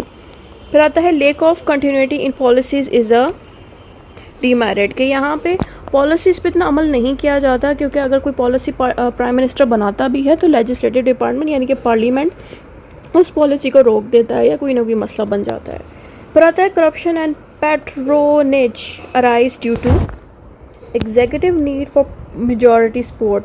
यहाँ पर ये बताया गया कि करप्शन क्यों होती है अक्सर, क्योंकि जो प्रेसिडेंट हो गया या प्राइम मिनिस्टर हो गया, जो भी एग्जीक्यूटिव डिपार्टमेंट में वर्क करते हैं, वो कॉन्फिडेंस या सपोर्ट जीतने के लिए फिर ज़ाहिर है प्रोपेगेंडाज भी कर जाते हैं, कोई ऐसे काम भी कर जाते हैं जो कि उनको नहीं करने चाहिए। तो इस तरह की प्रॉब्लम्स भी हमें अक्सर इधर इस वाले सिस्टम में देखने को मिलती हैं। Who defined parliament system as a real executive responsible to the legislature? लस्की एक पर्सन था जो ये कहता था कि पार्लियामेंट्री सिस्टम में लेजिस्लेटिव डिपार्टमेंट खुद ही एग्जीक्यूटिव को चला रहा होता है, ठीक है। यानी कि पार्लियामेंट जो कि लेजिस्लेटिव डिपार्टमेंट है वो एग्जीक्यूटिव डिपार्टमेंट को कंट्रोल में रखता है, चलाता है उसको। Parliamentary system is also called the cabinet और रिस्पॉन्सिबल गवर्नमेंट। पार्लियामेंट्री सिस्टम को हम कैबिनेट गवर्नमेंट या रिस्पॉन्सिबल गवर्नमेंट का नाम भी देते हैं। अब जितने भी MCQs आएंगे वो आएंगे प्रेसिडेंशियल फॉर्म ऑफ गवर्नमेंट के अकॉर्डिंग। इसमें हमने बताना है कि जो प्रेसिडेंशियल गवर्नमेंट है उसमें क्या होता है कि जो प्रेसिडेंट है वो अकेला ही हेड ऑफ स्टेट भी होता है, वही हेड ऑफ गवर्नमेंट होता है। इसका मतलब यह है कि जिन मुल्कों में प्रेसिडेंशियल सिस्टम है वहाँ पे प्राइम मिनिस्टर का ऑफिस होता ही नहीं है, अकेला प्रेसिडेंट ही प्राइम मिनिस्टर जैसी भी सारी जिम्मेदारियाँ निभा रहा होता है। इसके एग्जाम्पल आप USA की कंट्री की दे सकते हैं कि USA के अंदर आपको ये सिस्टम मिलेगा। फिर क्या कहता है, who defined presidential system as executive independent of legislature. Wilson एक बंदा था जो बताता था कि प्रेसिडेंशियल सिस्टम में क्या होता है, एग्जीक्यूटिव ब्रांच लेजिस्लेटिव ब्रांच से अलग वर्क करता है, एक दूसरे के साथ मिलके नहीं चलता जैसे कि पार्लियामेंट्री सिस्टम में होता है। प्रेसिडेंशियल फॉर्म ऑफ गवर्नमेंट में क्या होता है कि सेपरेशन ऑफ पावर बहुत ज़्यादा स्ट्रांग होती है। इसका मतलब है सेपरेशन ऑफ पावर का कि सारे डिपार्टमेंट अलग अलग वर्क करते हैं, एक दूसरे के मामलात में बेवजह नहीं घुसते। प्रेसिडेंशियल टेन्योर इज़ कि जो प्रेसिडेंट है उसका जो टाइम पीरियड है वो फिक्स्ड होता है। ऐसा नहीं आप कह सकते कि पिछले साल का जो प्रेसिडेंट है वो 5 साल नहीं 3 साल रहेगा, अगला वाला 5 साल, ऐसा कुछ नहीं होगा। एक फ़िक्स टाइम पीरियड हर प्रेसिडेंट का फिक्स होता है, जैसे कि 5 साल उतने टाइम पीरियड के लिए वो रहेंगे, हर प्रेसिडेंट उतने ही टाइम के लिए ऑफिस में रहेंगे। इसको टाइम पीरियड को हम टेन्योर कहते हैं। Ministers in presidential system are non members of legislature, यानी कि जितने भी मिनिस्टर जो कि प्रेसिडेंशियल फॉर्म ऑफ गवर्नमेंट के अंदर होते हैं वो सारे मिनिस्टर्स पार्लियामेंट के मेंबर्स नहीं होते। जैसे कि मैंने पिछली वाले में बताया कि पार्लियामेंट्री सिस्टम में सारे मिनिस्टर्स पार्लियामेंट के भी मेंबर्स होते हैं, फिर वो एग्जीक्यूटिव के भी होते हैं। यहाँ ऐसा नहीं होता, यहाँ पे जितने भी मिनिस्टर हैं वो सिर्फ एग्जीक्यूटिव के मेंबर्स हैं, उनका पार्लियामेंट से कोई लेना देना नहीं है। फिर आगे आता है US लेजिस्लेचर इज़। USA की जो लेजिस्लेटिव डिपार्टमेंट है वो बाई कैमरल है। बाई कैमरल का मतलब होता है कि लेजिस्लेटिव डिपार्टमेंट के अंदर एक अपर हाउस होती है और एक लोअर हाउस होती है। अपर हाउस का नाम है USA के अंदर सेनेट एंड लोअर हाउस का नाम था आई थिंक नेशनल असेंबली। तो इस तरह से इसमें 2 हाउसेज मौजूद हैं, तो 2 हाउसेज हैं तो हम उसको कहेंगे bicameral. Judicial review ensures constitutional supremacy. जैसे मैंने बताया कि प्रेसिडेंशियल फॉर्म ऑफ गवर्नमेंट में सारी ब्रांचेस अलग वर्क करती हैं, तो इसीलिए जो वहाँ की अमेरिका की जो सुप्रीम कोर्ट है उनके पास जुडिशल रिव्यू की पावर्स हैं और ज़रूरत से ज़्यादा हैं कि वो जो कोर्ट्स हैं वो बाकी डिपार्टमेंट पे अपनी जुडिशल रिव्यू की पावर्स से नज़र रख सकती हैं, और ये जुडिशल रिव्यू की पावर्स आपको सुप्रीम कोर्ट के पास मिलेंगी। तो इसीलिए ये जो पावर है जुडिशल रिव्यू की ये कॉन्स्टिट्यूशन के अंदर खुद मौजूद है और कॉन्स्टिट्यूशन को सुप्रीम माना जाता है। अब जैसे अगर हम बात करें पार्लियामेंट्री सिस्टम की, वहाँ पे पार्लियामेंट को सुप्रीम माना जाता है बड़ा, लेकिन जो इस वाली गवर्नमेंट में जिसमें प्रेसिडेंशियल फॉर्म ऑफ गवर्नमेंट है वहाँ पे कॉन्स्टिट्यूशन को बड़ी रिस्पेक्ट दी जाती है कि कॉन्स्टिट्यूशन ने सारे इदारों की पावर्स अलग अलग लिखी हैं। फिर आता है president can be removed by impeachment, कि प्रेसिडेंट को इम्पीचमेंट के ज़रिए निकाला जाता है। इम्पीचमेंट का मतलब ये है कि प्रेसिडेंट ने अगर कुछ गलत किया है तो एक इम्पीचमेंट प्रोसेस स्टार्ट हो जाता है। इम्पीचमेंट का मतलब है प्रेसिडेंट को निकालना, पूरी छानबीन करके, पूरी कार्रवाई करके। तो इस तरह से प्रेसिडेंट को निकाला जाता है, बेवजह अचानक नहीं निकाल सकते हम प्रेसिडेंट को। The cabinet in presidential system is advisory body to president, यानी कि एक डिपार्टमेंट है कैबिनेट के नेम से जहाँ पे बहुत से मिनिस्टर्स बैठे होते हैं जो कि प्रेसिडेंट को एडवाइस करने का काम करते हैं। तो इसीलिए ये जो कैबिनेट है इसमें जितने मिनिस्टर्स हैं वो एडवाइस करने के लिए रखे जाते हैं, इसलिए हम इस कैबिनेट की ब्रांच को एडवाइजरी ब्रांच भी कह सकते हैं। Main advantage of presidential system stable and strong leadership. जिन मुल्कों में प्रेसिडेंशियल सिस्टम होता है वहाँ के मुल्क जो हैं उनका जो पूरा निज़ाम है, जो गवर्नमेंट सिस्टम है वो स्टेबल रहता है, क्योंकि लगातार एक ही प्रेसिडेंट को चुना जाए या प्रेसिडेंशियल सिस्टम अलग वर्क कर रहा हो, पार्लियामेंट खामखा दखल अंदाजी ना करे, तो फिर ऐसा सिस्टम बहुत स्ट्रॉन्ग और बहुत अच्छे से चलता है।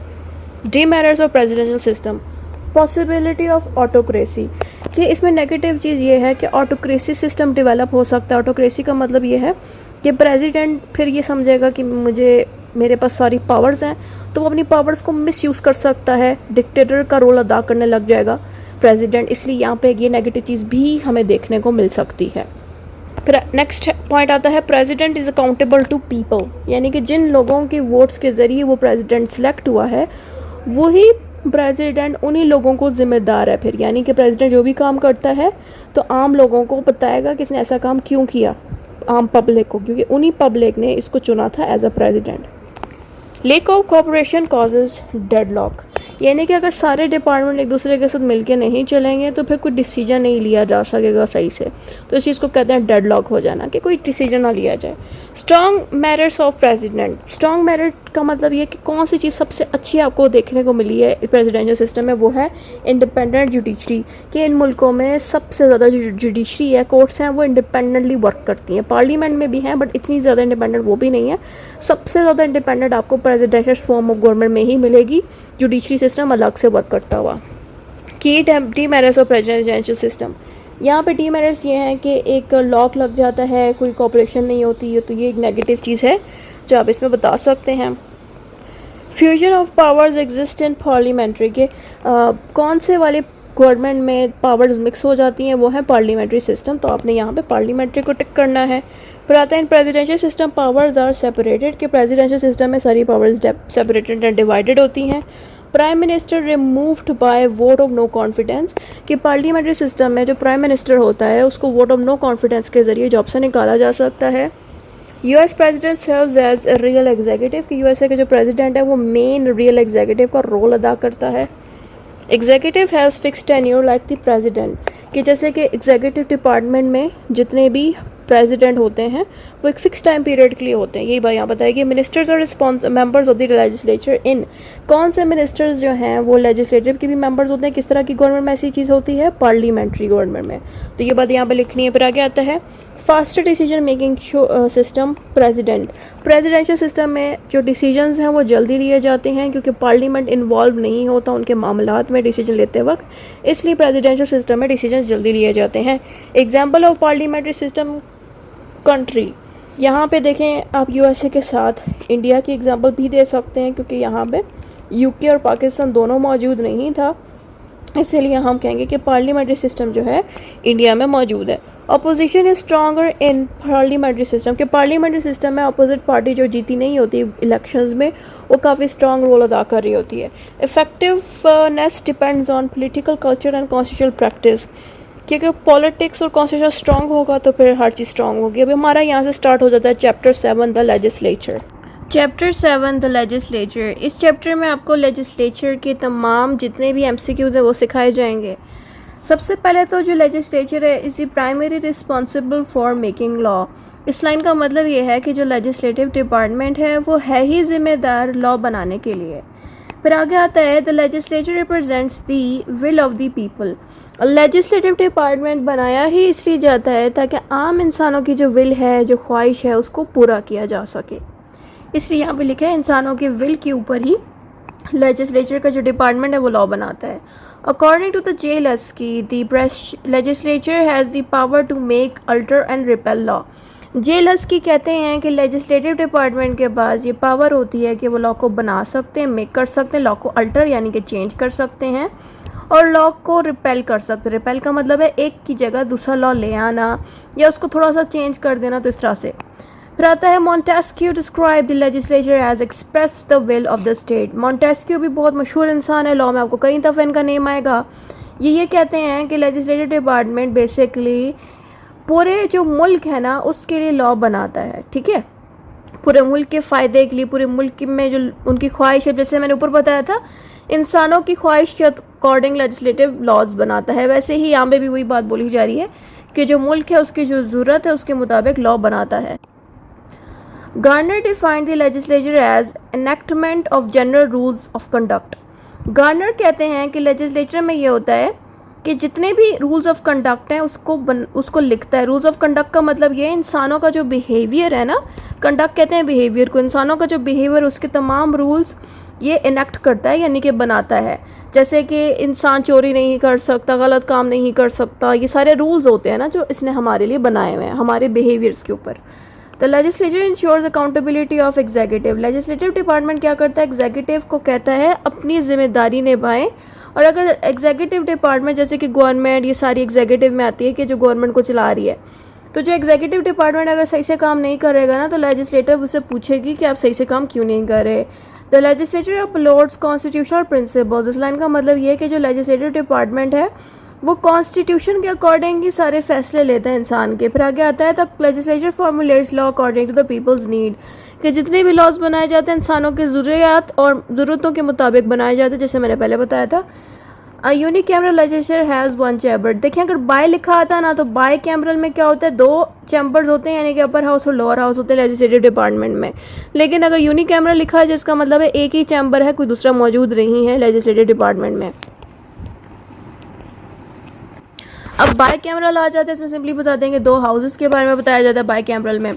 अब आ जाता है financial control of the legislature raise financial functions, यानी कि तमाम फाइनेंशियल कंट्रोल जितना भी है उसको हम कहते हैं financial functions of the legislative department. Legislative department को हम लॉ मेकिंग ऑर्गेन भी कहते हैं। People's voice is directly represented by the lower house. इंसानों की जितनी भी आवाज़ है वो लोअर हाउस के अकॉर्डिंग सुनी जाती है। फंक्शंस ऑफ लेजिस्लेचर, लेजिस्लेचर के क्या फंक्शंस हैं कि ये लॉज को अमेंड करता है, बनाता है। National परज्यू is control through the financial bills. यहाँ पे कह रहे हैं कि नेशनल परज्यू यानी कि नेशनल लेवल पे जो भी चेंजेस होती हैं वो फाइनेंशियली बिल के अकॉर्डिंग ही हो रही होती हैं। Judicial function of legislature is impeaching officials. जो जजेस के तमाम फंक्शन है वो क्या हैं कि लेजिस्लेटिव डिपार्टमेंट क्या करते हैं, तमाम जजेस को जॉब से निकाल भी सकता है। सिर्फ जजेस को नहीं, और भी डिपार्टमेंट को भी निकाल सकते हैं। फिर policy formulation is done through the debates and the committees, कि जितनी भी पॉलिसीज़ हैं वो डिबेट एंड कमेटी के थ्रू होते हैं, किए जाते हैं। Legislature promotes democracy by public participation in governance, कि लेजिस्लेशन क्या करता है, डेमोक्रेसी में किस तरह से पार्टिसिपेट करता है कि गवर्नमेंट के चलाने के मामलों में ये पार्टिसिपेट करता है। फिर आगे आता है fundamental rights are protected by the enacting just laws, कि इंसानों के राइट्स कैसे प्रोटेक्ट होते हैं कि ये लेजिस्लेटिव डिपार्टमेंट इनैक्ट करता है, बनाता है ऐसे लॉ जो इंसाफ दें। जस्ट को कहते हैं इंसाफ दें। ये वो वाला जस्ट नहीं है जो हम इंग्लिश में बोलते हैं, शी जस्ट केम हियर, इस तरह की इंग्लिश नहीं है। यहाँ पे जस्ट का लफ्ज़ जस्टिस के लिए यूज़ हो रहा है। फिर आगे आता है national conflict are resolved by, कि जितने भी मसले हैं जो मुल्क में लगे होते हैं वो डिस्कशन और डिबेट से सॉल्व होते हैं, यानी कि जो लेजिस्लेटिव डिपार्टमेंट का जो इदारा है वहाँ पे लोग डिबेट्स एंड डिस्कशन करके मुल्क का जो मसला है उसको हल करने पे डिस्कशंस करते हैं। Head of the state and legislature rule is mainly formal. यहाँ पे कहने हैं कि जो लेजिस्लेटिव डिपार्टमेंट का जो हेड है ना वो फॉर्मल ही होता है, वक्त के साथ साथ ये बदलते रहते हैं। फिर आगे आते हैं हमारे पास parliament of Pakistan is bicameral, कि हमारी पाकिस्तान की जो पार्लियामेंट है वो बाई कैमरल है, यानी कि हमारे पाकिस्तान में भी 2 हाउसेज आपको मिलेंगे। ऊपर वाला हाउस का नाम होगा सेनेट और निचले वाले का नेशनल असेंबली। सही है। फिर आगे आता है reason represent is by upper house. यहाँ पे ये कह रहे हैं कि जो पार्लियामेंट के जो 2 हाउसेज हैं ना, जैसे मैंने भी बताया कि एक सेनेट का हाउस है और एक नेशनल असेंबली का। जो सेनेट के हाउस जो ऊपर वाला हाउस है, अपर हाउस, उधर जितने भी सेनेटर्स बैठे होते हैं वो डिफरेंट रीजन से, डिफरेंट इलाकों से या सूबों से, प्रोविंसेस से बैठे होते हैं। सही है। तो आपने इसमें अपर हाउस का जिक्र करना है। Lower house is called the national assembly. Pakistan की लोअर हाउस का नाम है नेशनल असेंबली। जो स्पीकर है जो कि लोअर हाउस में बैठा होता है उसका काम ही यही होता है कि तमाम मसलों को और ऑर्डर्स को तरतीब में लिखे, तमाम डिबेट्स को तरतीब में लिखे। Committees are for examine bills and issues, यानी कि इस लेजिस्लेटिव डिपार्टमेंट में जो कमेटी के डिपार्टमेंट्स बनाए गए, यानी कि इसी लेजिस्लेचर के अंदर ही एक कमेटी का डिपार्टमेंट है जो बनाया ही इसलिए गया है कि इंसान जो वहाँ पे लॉज बना रहे हैं, बिल्स बना रहे हैं, उनको चेक कर सके। यानी कि जो लॉ बना नहीं होता ना, उसको लॉ बनने से पहले उस लॉ को कहते हैं बिल। तो बिल को चेक करने के लिए ना इस कमेटी को बनाया जाता है ताकि लॉज वगैरह चेक कर सके। अपोजिशन इंश्योर्स गवर्नमेंट अकाउंटेबिलिटी, यानी कि जो अपोजिट पार्टी होती है, जो जीती नहीं होती इलेक्शन में, जो हार गई होती है, तो वो जीती हुई पार्टी को बार बार जो है उसको जिम्मेदार ठहराती है। जैसे कि नून लीग अगर जीत गई तो पीटीआई की जो हारी हुई पार्टी है वो फिर जीती हुई पार्टी नून लीग को क्या आपने ये काम सही से नहीं किया, ये चीज़ इस तरह से होनी चाहिए। तो यही चीज़ होती है। सही है। फिर आता है secretaries of the legislature drafts bill, यानी कि जो सेक्रेटरीट होता है ना लेजिस्लेटिव डिपार्टमेंट में पाकिस्तान का, वो बिल को ड्राफ्ट करता है, यानी कि बनाने का काम करता है। यानी कि वैसे सारे मेंबर्स मिल के ही बनाते हैं, लेकिन जो मेन पर्सन है ना जो प्रॉपर उसको लॉ की शक्ल में लिखता है वो सेक्रेटरीट का डिपार्टमेंट है। फिर आता है यूके का जो कॉन्स्टिट्यूशन, उसमें हमने बताना है कि यूके के कॉन्स्टिट्यूशन में अपर हाउस का नाम सेनेट नहीं होगा, अपर हाउस का नाम है हाउस ऑफ लॉर्ड्स। यानी कि यूके के कॉन्स्टिट्यूशन में जो अपर हाउस उसका नाम होगा हाउस ऑफ लॉर्ड्स और लोअर वाले हाउस का नाम होगा हाउस ऑफ कॉमन्स। मैं यूके यूएसए की भी वीडियोस मेरे चैनल पे आपको मिल जाएगी, लिंक्स उसके यहाँ लगा दिए, एहतियातन देख लीजिएगा। अगर आपको House of Lords and Common का फ़र्क जानना हुआ या दिल किया तो वहाँ से देख लीजिएगा। पाकिस्तान अपर हाउस, पाकिस्तान के अपर हाउस का नाम सेनेट है, जैसे मैंने पहले बताया। अब यूनिकैमरल लेजिस्लेचर का मतलब है एक ही चैम्बर का होना, यानी कि एक ही ब्रांच का होना। यूनिकैमरल सिस्टम जो है बड़ा आसान होता है, क्योंकि ज़ाहिर है एक ही डिपार्टमेंट होता है, कोई चेक करने वाला नहीं होता। देखिए ना, अगर एक ही लॉ मेकिंग इदारे में दो डिपार्टमेंट्स अगर होंगे तो यहाँ से अगर लॉ बनाया जाएगा तो वो ऊपर वाले हाउस में चेक करने के लिए जाएगा, अगर ऊपर कोई लॉ बनाया जाएगा तो लोअर में चेक करने के लिए जाएगा। तो प्रोसेस काफ़ी महंगा होगा, काफ़ी ज़्यादा मुश्किल भी होगा और डिसीजन भी जल्दी नहीं लिए जाएंगे, इसलिए थोड़ा मुश्किल है। अगर हम बात करें यूनिकैमरल की, जिसपे सिर्फ एक ही हाउस होता है, तो वहाँ पे लॉज भी जल्दी बना दिए जाते हैं और मेथड भी बड़ा सिंपल होता है। यूनिकैमरल लेजिस्लेचर क्या करता है, कोशिश करता है कि पूरे लेजिस्लेटिव डिपार्टमेंट को जोड़ के रखे, लेकिन इसकी नेगेटिव चीज़ क्या है कि चेक करने वाला कोई इदारा नहीं होता। जैसे मैंने आपको बताया कि अगर दो हाउस होंगे, ऊपर ने कोई लॉ बनाया तो नीचे वाला चेक करेगा, नीचे ने कोई लॉ बनाया अपर वाला हाउस चेक करेगा, तो इस तरह से लॉ में ना कोई गड़बड़ नहीं रहती। लेकिन अगर कोई डिपार्टमेंट इस तरह से नहीं होगा ना दो, तो फिर चेक एंड बैलेंस नहीं रहेगा लॉज पे। सुटेबल फॉर यूनिकैमरल सिस्टम, यानी कि जिन मुल्कों में यूनिकैमरल सिस्टम होता है, यानी कि इस तरह की गवर्नमेंट होती है यूनिकैमरल वाली, तो वहीं पे ही जो है आपको उस मुल्क में ही यूनिकैमरल लेजिस्लेचर सूट करती है। देखें, बाई कैमरल ये होता है ना कि बड़े कंट्रीज़ के लिए दो अलग अलग से चैम्बर्स होने चाहिए, एक सेनेट और नेशनल असम्बली का। लेकिन अगर कंट्री छोटा है और मिलकर चल रहा है छोटा सा कंट्री, तो वहाँ के लिए फिर ये सूट करता है। Risk in unicameral system, unicameral system में रिस्क ये होता है ना कि ज़ाहिर है दो हाउसेस नहीं होते, एक ही होता है, तो फिर वो एक ही हाउस जो है डिक्टेटर का रोल निभाने लगता है। टायरानी ऑफ मेजॉरिटी का मतलब है डिक्टेटर का रोल निभाने लगता है। तो एक ये नेगेटिव चीज़ हमें इसमें देखने को मिलती है। एडवांटेज क्या है यूनिकैमरलिज्म के कि यहाँ पर डिसीजन जल्दी लिए जाते हैं। जैसे मैंने पहले बताया कि अगर एक ही चैम्बर होगा ज़रा चेक करने के लिए, जब दूसरा डिपार्टमेंट नहीं होगा तो जल्दी से डिसीजन ले लिए जाएंगे। फिर आगे आता है नेगेटिव चीज़, डिसएडवांटेज, वो ये है कि एग्जीक्यूटिव डोमिनेशन इसमें हो जाती है, यानी कि जो एग्जीक्यूटिव डिपार्टमेंट है वो अपने हिसाब से वर्क कर रहा है, क्योंकि ज़ाहिर है लॉ मेकिंग वाला इदारा उस पर नज़र सही से नहीं रख पा रहा, वो अपने लिए लॉज बना रहा है, कुछ चेक एंड बैलेंस नहीं। मतलब एक एग्जीक्यूटिव डिपार्टमेंट पे कोई चेक नहीं रखेगा तो वो फिर ज़ाहिर है डोमिनेट बनने की कोशिश करेगा, खुद को बड़ा बना देगा और फिर हर किसी के ऊपर कंट्रोल करने की कोशिश करेगा। यूनिकैमरल कंट्री की अगर हम बात करें तो स्वीडन वो कंट्री है जहाँ पे आपको एक ही चैम्बर वाला लेजिस्लेटिव डिपार्टमेंट मिलेगा। यहाँ पे no upper house no lower house, एक ही हाउस होगा, उसके अलावा और कोई नहीं। तो आप स्वीडन का मुल्क का इसमें जिक्र कर सकते हैं। फिर आता है by cameral legislature has. By cameral में क्या होता है, दो चैम्बर्स होते हैं। इसके फ़ायदे क्या हैं कि यहाँ पे प्रॉपर्ली लॉ को चेक किया जाता है। बाई कैमरल लेजिस्लेचर क्या रिप्रेजेंट करते हैं, इंसान और जो इलाका है उसके अकॉर्डिंग ही लॉज बनाता है। अपर हाउस क्या करता है कि लोअर हाउस की तमाम चीज़ों को रिवीजन करता है, यानी कि जो लोअर हाउस है उसके तमाम लॉज को, तमाम चीज़ों को चेक करता है upper house. By cameral legislature क्या प्रिवेंट करता है, हैस्टिंग लेजिस्लेशन। हैस्टिंग का मतलब है कि कोई लॉ को मिसयूज़ ना करे, इसलिए बाई कैमरल लेजिस्लेशन बनाई गई है। यानी कि दो हाउसेस इसलिए बनाए गए हैं ताकि कोई एक डिपार्टमेंट, कोई एक हाउस अपनी पावर्स को मिसयूज़ ना करे। इसके नेगेटिव चीज़ क्या है कि यहाँ पे लॉ बनने का प्रोसेस बड़ा स्लो हो जाता है, क्योंकि ज़ाहिर है लॉ एकदम नहीं बनता, दोनों हाउसेस में जाके चेक होता है लॉ। फिर आता है कॉमन प्रॉब्लम। कॉमन प्रॉब्लम में आप लोगों ने लिखना है कि डेडलॉक बिटवीन दी हाउसेस, कि अगर एक लॉ को दोनों हाउस नहीं मान रहे, मिसाल के तौर पे एक लॉ बनने से पहले प्रॉपर्ली चेक हो रहा है, फिर उसके बाद दूसरे हाउस में जा रहे हैं चेकिंग के लिए, फिर वो वाले नहीं मान रहे दूसरे हाउस वाले कि लॉ इसको नहीं बनाना चाहिए, फिर इस तरह करते करते लॉ बन ही नहीं पाता, एक डेडलॉक लग जाता है। ये नेगेटिव चीज़ आपको देखने को इसमें मिलेगी और ये अक्सर होता है। Upper house provides expert reviews, यानी कि लोअर हाउस से जब लॉ चेकिंग के लिए ऊपर वाले हाउस में जाता है तो जो ऊपर वाला अपर हाउस है ना उसमें एक्सपर्ट लोग बैठे होते हैं।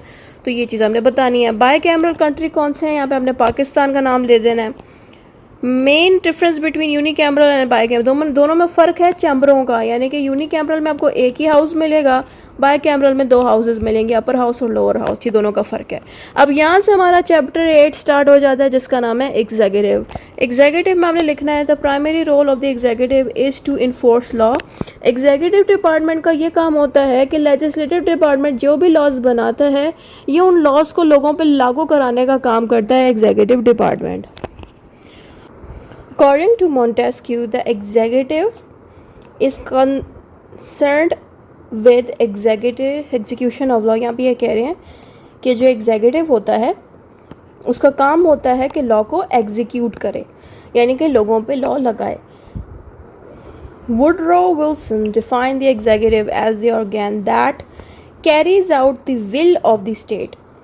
Woodrow Wilson कहते हैं कि एग्जीक्यूटिव वो डिपार्टमेंट है जो स्टेट के अकॉर्डिंग सारे डिसीजंस ले रहा होता है, यानी कि जैसा मुल्क चाहता है ये वैसे ही ये वर्क करते हैं.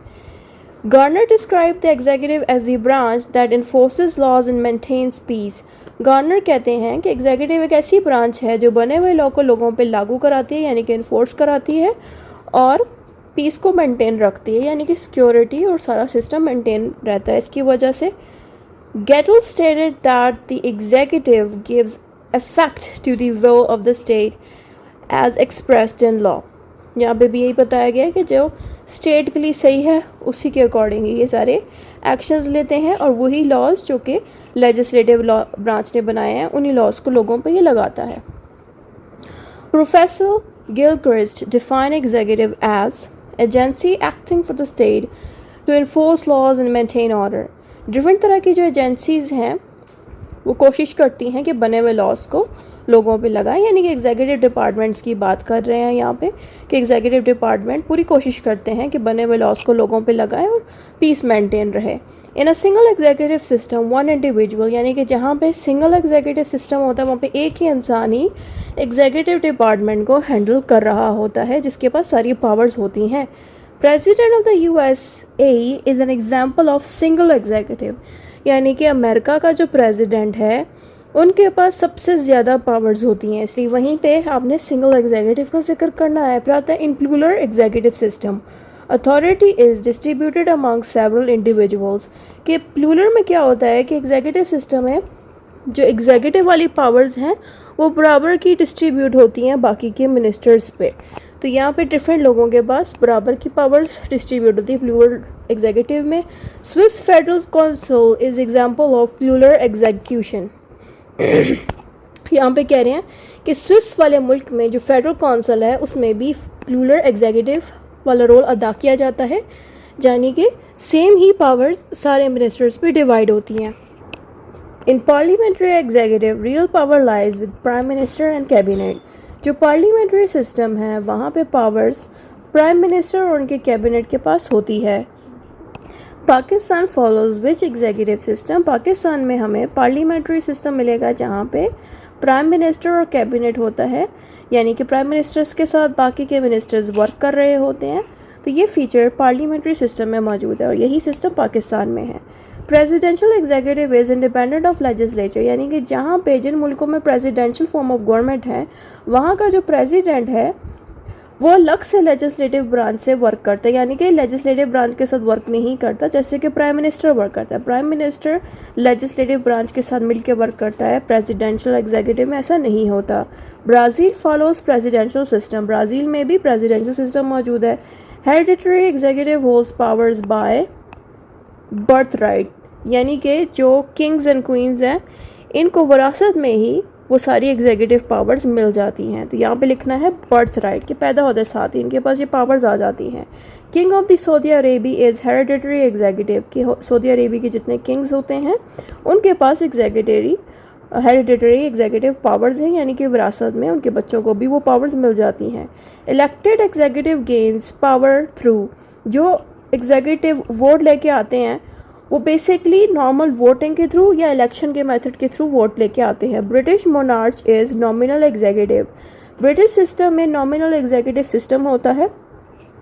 फिर आता है prime minister of Pakistan is the real executive, यानी कि पाकिस्तान का जो प्राइम मिनिस्टर है वो मेन पावर इन्हीं के पास होती है एग्जीक्यूटिव की. फिर आता है federal executive power is divided between central and provincial government. कि फेडरल सिस्टम में क्या होता है कि सेंटर और प्रोविंसेस के इलाकों में पावर्स डिवाइड हो जाती हैं जैसे पहले बताया गया. फिर आगे आता है commissioners and deputy commissioners represent local executive. कि जो कमिश्नर है डिप्टी कमिश्नर है ये लोकल एग्जीक्यूटिव होते हैं. फिर आगे आता है head of the state represents unity and the sovereignty of the country, यानी कि head of the state represents जो हेड ऑफ़ द स्टेट है वो unity and sovereignty of the country माना जाएगा। बेसिकली जो हमारा पाकिस्तान है इसमें प्रेसिडेंट और प्राइम मिनिस्टर होते हैं, ठीक है। इनमें से जो हेड ऑफ़ स्टेट है उसको यूनिटी का सिंबल और सॉवरेनिटी का एक सिंबल माना जाएगा। फिर आता है in parliamentary system head of state is ceremonial, कि पाकिस्तान के अंदर जो प्रेसिडेंट है वो सिर्फ एक सेरेमोनियल हेड है। सेरेमोनियल का लफ्ज़ हम उस हेड के लिए यूज़ करते हैं जो हेड ज़रूर होता है लेकिन उसके पास उतनी ताकतें नहीं होती कि वो मुल्क को चला सके, जैसे कि पाकिस्तान में प्राइम मिनिस्टर के पास ज़्यादा ताकत होती है कंपेयर टू दी प्रेसिडेंट। अगर हम बात करें दूसरे हेडिंग की, वो है in presidential system head of the state is also the head of the government, कि अगर प्रेसिडेंशियल सिस्टम की बात करें वहाँ पे हेड ऑफ़ स्टेट और हेड ऑफ़ गवर्नमेंट सेम ही होते हैं, लेकिन अगर पार्लियामेंट्री सिस्टम की बात करें यहाँ पे हेड ऑफ़ स्टेट कोई और है, हेड ऑफ़ गवर्नमेंट कोई और है, यानी कि जो हेड ऑफ़ गवर्नमेंट है ज़ाहिर है उसके पास ज़्यादा पावर होंगी, हेड ऑफ़ स्टेट के पास नहीं होंगी। लेकिन अगर हम प्रेसिडेंट फॉर्म ऑफ गवर्नमेंट की बात करें वहाँ के हेड ऑफ़ स्टेट के पास और हेड ऑफ़ गवर्नमेंट सेम ही बंदा होगा तो ज़ाहिर है उनके पास दोनों पावर्स हैं, तो वो ज़्यादा पावरफुल होगा प्रेसिडेंशियल फॉर्म ऑफ गवर्नमेंट वाला president. Head of government in Pakistan जो है वो प्राइम मिनिस्टर है। जैसे मैंने पहले ही बता दिया था कि हेड ऑफ़ स्टेट कौन है, प्रेसिडेंट है पाकिस्तान में, वैसे ही हेड ऑफ़ गवर्नमेंट अगर आ जाए तो वो हमारे प्राइम मिनिस्टर होंगे। लेकिन अगर हम प्रेसिडेंशियल फॉर्म की बात करें वहाँ के हेड ऑफ़ स्टेट और हेड ऑफ़ गवर्नमेंट दोनों सेम एक ही बंदा है। कौन? प्रेसिडेंट, अमेरिका का प्रेसिडेंशियल सिस्टम के अंदर। Cabinet assist head of government by formulating national policies, कि कैबिनेट किस तरह से गवर्नमेंट को हेल्प करती है कि वो डिफरेंट तरह की पॉलिसीज़ वगैरह बनाती है। Ministers oversee specific areas of governance, ये जो मिनिस्टर्स हैं वो क्या करते हैं, डिफरेंट एरियाज़, गवर्नमेंट के जो डिफरेंट एरियाज़ हैं उनको चेक वगैरह करते हैं। Civil servant are responsible for implementing laws and policy, जितने भी सिविल सर्वेंट्स होते हैं उनको ये ड्यूटी दी जाती है कि वो डिफरेंट लॉज और पॉलिसीज़ को बनाएं और मतलब लोगों पे लागू करवाएं। Provincial governors are head of the state at provincial level, कि जितने भी प्रोविंशियल गवर्नर्स हैं ना वो हेड ऑफ़ स्टेट होते हैं प्रोविंसेस के लेवल के अंदर, यानी कि प्रोविंसेस के इलाकों में वो हेड ऑफ़ स्टेट होते हैं। कौन लोग? Provincial governors. फिर आगे आते हैं local executive includes mayors and chairman, local executive में मेयर्स एंड चेयरमैन लोग आ जाते हैं। फिर आता है military executive assume authority for defence and maintaining order, यानी कि जो मिलिट्री के जो लोग होंगे ना वो डिफेंस, आर्मी और मेंटेनिंग ऑर्डर का काम करेंगे। तो कॉमन सेंस की बात है कि आर्मी वालों की बात हो रही है तो ज़ाहिर इनका काम होता है सिक्योरिटी देना, डिफेंस देना। Judicial administration in executive contest इस क्वाजी एग्जीक्यूटिव बॉडीज़, यानी कि जो एग्जीक्यूटिव डिपार्टमेंट है ना वहाँ पे एक क्वाजी एग्जीक्यूटिव बॉडीज़ होती हैं जो जुडिशरी रिलेटेड फंक्शंस परफॉर्म कर रही होती हैं।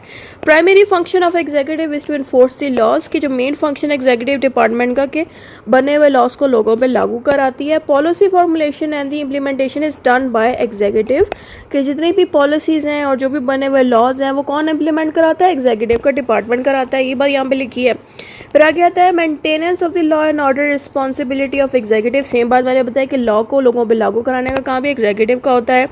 Administration of state includes the managing daily affairs to the ministers, कि एडमिनिस्ट्रेशन कैसे करता है गवर्नमेंट का इदारा, कि जितने भी मिनिस्टर्स होते हैं वही सारे डेली के मामला मैनेज कर रहे होते हैं।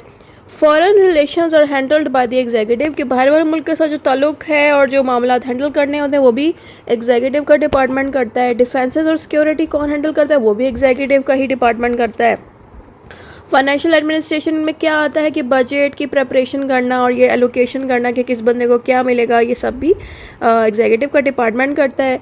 Appointments and the supervision of the official is power of executive, की अपॉइंटमेंट दिलवाना और किसी बंदे को सुपरवाइज करना ऑफिस में, तो ये भी ऑफ कोर्स एग्जीक्यूटिव ही करता है। एमरजेंसी पावर्स जो हैं वो भी एग्जीक्यूटिव के पास होती है। कौन सी वाली? कि act beyond the normal limits in crisis. इस लाइन का मतलब ये है कि अगर मुल्क में कोई बहुत बुरे हालात हो गए हैं, कोई एमरजेंसी लग गई है, तो एग्जीक्यूटिव के पास ये भी पावर है कि वो अपनी लिमिट से ज़्यादा पावर्स भी यूज़ कर सकता है मुल्क को बचाने के लिए। फिर आता है welfare and the development functions are prepared by the executive, कि जो हमारा मुल्क है उसमें डेवलपमेंट कराना और वेलफेयर के लिए जो भी चीज़ें हमें करनी है वो भी एग्जीक्यूटिव ही करता है। Administrative powers include managing government machinery, की जितनी भी एग्जीक्यूटिव पावर्स हैं उनकी पावर्स यही होती हैं कि वो गवर्नमेंट को हैंडल करती है। Legislative powers of executive include preparing bills and issuing orders, यानी कि जो लेजिस्लेटिव पावर्स हैं एग्जीक्यूटिव की कि वो ये करता है एग्जीक्यूटिव डिपार्टमेंट कि जितने भी बिल्स हैं उनको तैयार करने में हेल्प करता है। ये basically parliamentary form of government का सिस्टम यहाँ बताया जा रहा है कि कैसे एग्जीक्यूटिव और लेजिस्लेचर मिलके एक लॉ को बनाने में मदद कर रहे हैं। फिर आगे आता है military powers involve commanding arm forces के एग्जीक्यूटिव के पास मिलिट्री वाली पावर्स ये हैं कि वो आर्मी वगैरह को इंस्ट्रक्ट कर सकती है कि यहाँ पे जाए, यहाँ पे हमला हो गया। दूसरा से diplomatic powers allow executive to represent state internationally, कि जो डिप्लोमेटिक पावर्स जो एग्जीक्यूटिव के पास होती है कि दूसरे मुल्कों में जाके अपने बारे में बताते हैं एग्जीक्यूटिव के ये डिप्लोमेट्स पर आता है। Judicial powers include granting pardons and reprieves, कि यहाँ के जो प्राइम मिनिस्टर है वो लोगों की सज़ाएं भी कम करवा सकता है, ये होता है जुडिशियल पावर्स इनकी। Supervisory powers allow executive to control all government department. Supervisory का मतलब ये है कि एग्जीक्यूटिव जो है हर तरह के गवर्नमेंट के डिपार्टमेंट को कंट्रोल रख सकता है। वेलफेयर पावर्स इंक्लूड का मतलब ये है कि सोशल डेवलपमेंट प्रोग्राम्स होते हैं यहाँ पे प्रॉपरली। फिर आता है executive is essential for the translating laws into actions, कि एग्जीक्यूटिव क्या करता है, बने हुए लॉज को प्रॉपरली लोगों पे जब लागू कराता है तो फिर हमें समझ आ जाती है लॉज पे अमल कैसे किया जाता है, क्योंकि एग्जीक्यूटिव बाकायदा उन बने हुए लॉज को लोगों पे लागू करा के हमें समझा रहा होता है, तो ट्रांसलेट कर रहा होता है इस तरह से। अब हमारा लास्ट चैप्टर आ जाता है, चैप्टर 9, जिसका नाम है judiciary. Judiciary is responsible for interpreting the laws. Interpreting का मतलब है लॉ को आसान करके समझाना, इसकी ये जिम्मेदारी होती है। Salmond defined judiciary as the body of empowered to interpret and apply law to individual cases. Salmond कहता है जुडिशरी जो है उसके पास ये पावर है कि वो बने हुए लॉ को इंटरप्रिटेट करे, आसान करने वाली है, और बने हुए लॉज को लोगों के केसेस, इंडिविजुअल के केसेस के अकॉर्डिंग अप्लाई कराए। According to Garner the judiciary administers justice and safeguards legal right. Garner कहता है कि जुडिशरी है ना वो क्या करता है, लोगों के राइट्स को सेव करता है। तो ये सब फिर आता है A V Dicey emphasizes judiciary ensures rule of law. A V Dicey कहता है जुडिशरी की रिस्पॉन्सिबिलिटी ये होती है कि वो रूल ऑफ लॉ की हिफाजत करता है। Judiciary acts as guardian of constitution. Judiciary constitution की हिफाजत करता है। जुडिशरी किसी और की हिफाजत किसकी करता है, इंसानों के राइट्स की। कॉन्स्टिट्यूशन के अलावा आपने इंसानों के राइट्स वाली ऑप्शन पे भी टिक कर देना है अगर कोई एमसीक्यू इसका भी आ गया तो। Judiciary resolve disputes between individual organisation and government authority. Judiciary जो है इंसानों के दरमियान, डिफरेंट कंपनीज और ऑर्गेनाइजेशन के दरमियान और गवर्नमेंट के इदारों की प्रॉब्लम्स भी सॉल्व करने में मदद करता है। Judiciary acts as a check on executive and legislative branches, कि जुडिशरी क्या करता है, एग्जीक्यूटिव और लेजिस्लेटिव ब्रांच पे नज़र रखता है, चेकिंग करता है उनके। Rule of law ensures everyone is accountable under the law. Rule of law को अप्लाई करता है जुडिशरी के सारे इंसानों को लॉ के अंडर चेक किया जा सके, हर बंदे को जिम्मेदार ठहराया जा सके। Judiciary promote justice and fairness, कि जो जुडिशरी है वो प्रोमोट ये करता है कि इंसानों को जस्टिस और फेयरनेस मिले। Judiciary maintain stability by resolving conflict and enforcing laws. Judiciary क्या करता है, एक स्टेबिलिटी लेके आता है इंसानों की ज़िंदगी में ताकि इंसानों के मसलों को हल किया जा सके और लॉ को लोगों पर लागू कराया जा सके। Protecting minorities interest is function of judiciary, ये जैसे मैंने बताया कि जो माइनॉरिटीज़ हैं उनको भी जुडिशरी ही प्रोटेक्शन देता है। Judiciary encourages political and economic development. Judiciary कहता है कि हमारे मुल्क में पॉलिटिक्स एंड इकोनॉमिक डेवलपमेंट होनी चाहिए। Highest judicial authority in Pakistan is supreme court. Supreme court सबसे बड़ी कोर्ट, इससे बड़ी कोई नहीं है पाकिस्तान में। High court functions eight provincial level, के तमाम प्रोविंसेस में आपको डिफरेंट तरह की हाई कोर्ट्स मिल जाएंगी। जितनी भी डिस्ट्रिक्ट कोर्ट है वो माइनर सिविल केसेस और माइनर क्रिमिनल केसेस डील करेंगे। माइनर का मतलब है मामूली से केसेस जो बड़े छोटे होते हैं। याद रखें जो ज़्यादा मुश्किल और खौफनाक किस्म के केसेस हों, बहुत बड़े केसेस हों, वो हमेशा हाई कोर्ट या सुप्रीम कोर्ट में जाते हैं। फिर आगे आता है specialised court handles specific matters like tax, labour and banking. अगर स्पेशलाइज लिखा है तो आप समझें कि कुछ स्पेशल कोर्ट्स हैं जो कि टैक्स, लेबर, बैंकिंग के मामलों को हैंडल करने के लिए अलग बनाई गई हैं। सबऑर्डिनेट कोर्ट्स का मतलब है ऐसी कोर्ट जो कि हाई कोर्ट से छोटी होती हैं और ये सिविल केसेस और क्रिमिनल केसेस को मैनेज करती हैं। सिविल केसेस को हैंडल करने के लिए यहाँ पे सिविल जज होगा, क्रिमिनल के लिए मैजिस्ट्रेट होगा। मैजिस्ट्रेट भी जज ही होता है लेकिन इसको हम मैजिस्ट्रेट इसलिए कहते हैं क्योंकि ये एक निशानी होती है कि ये जो जज है ये क्रिमिनल केसेस को डील करता है, इसलिए हम इसको मैजिस्ट्रेट कहते हैं। एडवाइजरी जुडिशियल बॉडी में हमने लिखना है recommend, appointment and ensure compliance. Advisory judicial का मतलब ये है कि जो सुप्रीम कोर्ट है ज़ाहिर है उसी के पास ये एडवाइजरी पावर्स हैं कि वो प्रेसिडेंट को एडवाइस करते रहते सुप्रीम कोर्ट कि आपको किस तरह से फंक्शंस परफॉर्म करने हैं। Judicial hierarchy ensures appeals and consistency decision, की जुडिशरी है उसके ऊपर ये पावर भी है कि तमाम अपील्स एंड कंसिस्टेंसी करे डिसीजंस के साथ, यानी कि जो भी अपील आए इसके पास और डिसीजंस जो हैं सही तरीके से दे। Independence of judiciary ensures secure tenure and autonomy. यहाँ पे ये कह रहे हैं कि इनका टाइम पीरियड भी फिक्स होता है जजेस का और ये खुद को खुद ही हैंडल कर सकते हैं अपने मामलात को। सिविल कोर्ट जितने भी है वो प्रॉपर्टी, कॉन्ट्रैक्ट, फैमिली के मैटर को डील करते हैं। क्रिमिनल कोर्ट्स तमाम ऑफेंसेस जो कि स्टेट एंड सोसाइटी के ख़िलाफ़ जाएँ, यानी कि क्राइम वाले केसेस ये जितने भी हैं जो सोसाइटी और स्टेट के ख़िलाफ़ हों, गलत केसेस हों, तो उनको हम कहते हैं क्रिमिनल केसेस, ऑफेंसेस होते हैं, तो वो क्रिमिनल कोर्ट में जाती हैं बातें। सुप्रीम कोर्ट जो है पैलेंट जुरिस्डिक्शन इसके पास होती है, और लोअर कोर्ट यानी कि सुप्रीम कोर्ट क्या करती है, लोअर कोर्ट पे नज़र रखती है, ठीक है, तमाम लोअर कोर्ट पे। फिर आता है each provinces in Pakistan has high court. जैसे मैंने पहले बताया सारे प्रोविंसेस में आपको हाई कोर्ट्स मिलेंगी। District court serves as the trial court for the civil and criminal court. जितनी भी डिस्ट्रिक्ट कोर्ट हैं वो सिविल और क्रिमिनल कोर्ट की तरह एक्ट करती हैं। सबऑर्डिनेट सिविल कोर्ट जितनी भी हैं वहाँ पे एक सिविल जज जो होगा वो जूनियर लेवल को होगा और सीनियर डिवीजन वाला भी जज होगा।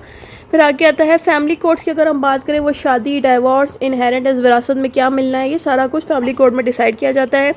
बैंकिंग कोर्ट्स की बात करें तो किसी का लोन रिकवर कराना, कोई फाइनेंशियल मसला लग जाए तो वो इधर जाता है। कंज्यूमर कोर्ट में तमाम कंज्यूमर प्रोटेक्शन के केसेस जाते हैं। रेंट ट्राइब्यूनल्स में तमाम लैंडलॉर्ड्स एंड टेनेंट्स के केसेस जाते हैं। लैंडलॉर्ड मालिक को कहते हैं, टेनेंट कहते हैं किराएदार को। Sessions court handle the serious criminal offences like the murder. जो सेशन कोर्ट्स है वो सीरियस क्राइम्स हैंडल करती हैं। District criminal courts deal with mid level criminal cases, यानी कि ये थोड़े छोटी कोर्ट्स होती हैं सेशन कोर्ट से, तो इसके क्राइम केसेस बड़े मामूली से इधर जाएंगे। जुडिशल मैजिस्ट्रेट हैंडल्स क्या, जुडिशल मैजिस्ट्रेट जो होता है वो भी माइनर केसेस ही हैंडल करता है। Executive magistrate focus on the law and order and preventive measures के। जो एग्जीक्यूटिव मैजिस्ट्रेट होता है वो लॉ एंड ऑर्डर और बाकी चीज़ों को देखता है। Special criminal courts basically anti terrorism courts होती हैं। जुवेनाइल कोर्ट की बात करें तो ये क्या करते हैं, माइनर्स को, बच्चों को रिहेबिलिटेशन का काम रिहेबिलिटेशन में लेके जाता है, यानी कि जो बच्चे होते हैं जो क्राइम कर बैठते हैं तो वो जाते हैं इन कोर्ट्स में, जुवेनाइल कोर्ट्स में। तो यहाँ पे जुवेनाइल कोर्ट क्या करती हैं, इन बच्चों के लिए एक रिहेबिलिटेशन सेंटर बनाए होते हैं जहाँ पे इन बच्चों को सुधारा जा सके। मिलिट्री कोर्ट्स की अगर हम बात करें तो यहाँ पे आर्मी वालों के केसेस सारे जाते हैं। जुडिशल रिव्यू का मतलब ये है कि लॉज देखता है कोर्ट। सुप्रीम कोर्ट क्या करती है, लेजिस्लेटिव डिपार्टमेंट के लॉज देखती है कि वो कॉन्स्टिट्यूशन के खिलाफ तो नहीं, अगर वो कॉन्स्टिट्यूशन के खिलाफ हैं तो उन लॉज को ये गलत कहेगी कि इनको ख़त्म कर दें। जुडिशरी प्रोटेक्शन की बात करें तो हमने इसमें फंडामेंटल राइट्स इंसानों की प्रोटेक्ट करती है। ये डेवलपमेंट ऑफ लॉ की बात करें तो हमने बताना है कि तमाम कोर्ट के डिसीजन से, जजमेंट से ही प्रेसिडेंट्स बनते थे, फिर इन्हीं से ही आगे केसेस को सॉल्व किया जाता था, यानी कि पुराने केसेस से नए केसेस को सॉल्व किया जाए। ये चीज़ भी हमें एक फ़ायदा मिलती है इस कोर्ट के होने से। इन्फोर्समेंट ऑफ कॉन्ट्रैक्ट्स इंश्योर्स कि जितने भी कॉन्ट्रैक्ट हैं अगर कोई फॉलो ना करे तो ज़ाहिर है फिर लीगल एग्रीमेंट और ऑनर्ड कि कोर्ट क्या करती है कि कॉन्ट्रैक्ट्स को रिस्पेक्ट देती है कि आप कॉन्ट्रैक्ट्स करने के बाद उसको तोड़ नहीं सकते। तो ये चीज़ यहाँ पे होती है। अगर जुडिशरी नहीं होगी तो हर बंदा खुलेआम कॉन्ट्रैक्ट तोड़ देगा, तो ये अच्छी चीज़ नहीं है। इससे जुडिशरी कोशिश करती है कॉन्ट्रैक्ट को कोई तोड़े ना, अगर कोई करता है तो फिर उसको सज़ा देती है। Judiciary promotes public confidence by impartial justice की जुडिशरी जस्टिस देती लोगों को ताकि लोगों को कॉन्फिडेंस रहे कोर्ट्स पे। सुप्रीम कोर्ट डिसीजंस और final and binding. Supreme court के डिसीजन आखिरी होते हैं और सब पे लागू होते हैं। Final interpretation of law is supreme court की। सुप्रीम कोर्ट सबसे आखिरी कोर्ट है जो कि फाइनल जजमेंट देती है। इसके अलावा आप कहीं और अपील नहीं कर सकते किसी और कोर्ट में। Judiciary resolve disputes between individual, जैसे कि हमने पहले पढ़ा कि ये इन लोगों के मामला हैंडल करती है courts maintain social and political stability कि कोर्ट्स क्या करती हैं, सोशल लाइफ लोगों की और पॉलिटिकल स्टेबिलिटी में बड़ी हेल्प करती है। Judiciary protects vulnerable groups through legal safeguard के जो ऐसे लोग हैं जो मासूम है, मस्कीन है, उनको ये मदद करती है, जुडिशरी हेल्प करती है। फिर आता है interpretation of law clarify statutes and the provisions के लॉ को ईजी करके इसलिए समझाता है जुडिशरी ताकि हम आसानी से लॉ को समझ सकें। Judiciary acts as a check on executive and legislative power के जुडिशरी है वो एग्जीक्यूटिव और लेजिस्लेटिव के तमाम फंक्शंस पे जो है चेक रखता है। इतना ही था इस वीडियो में। खुदा हाफिज़।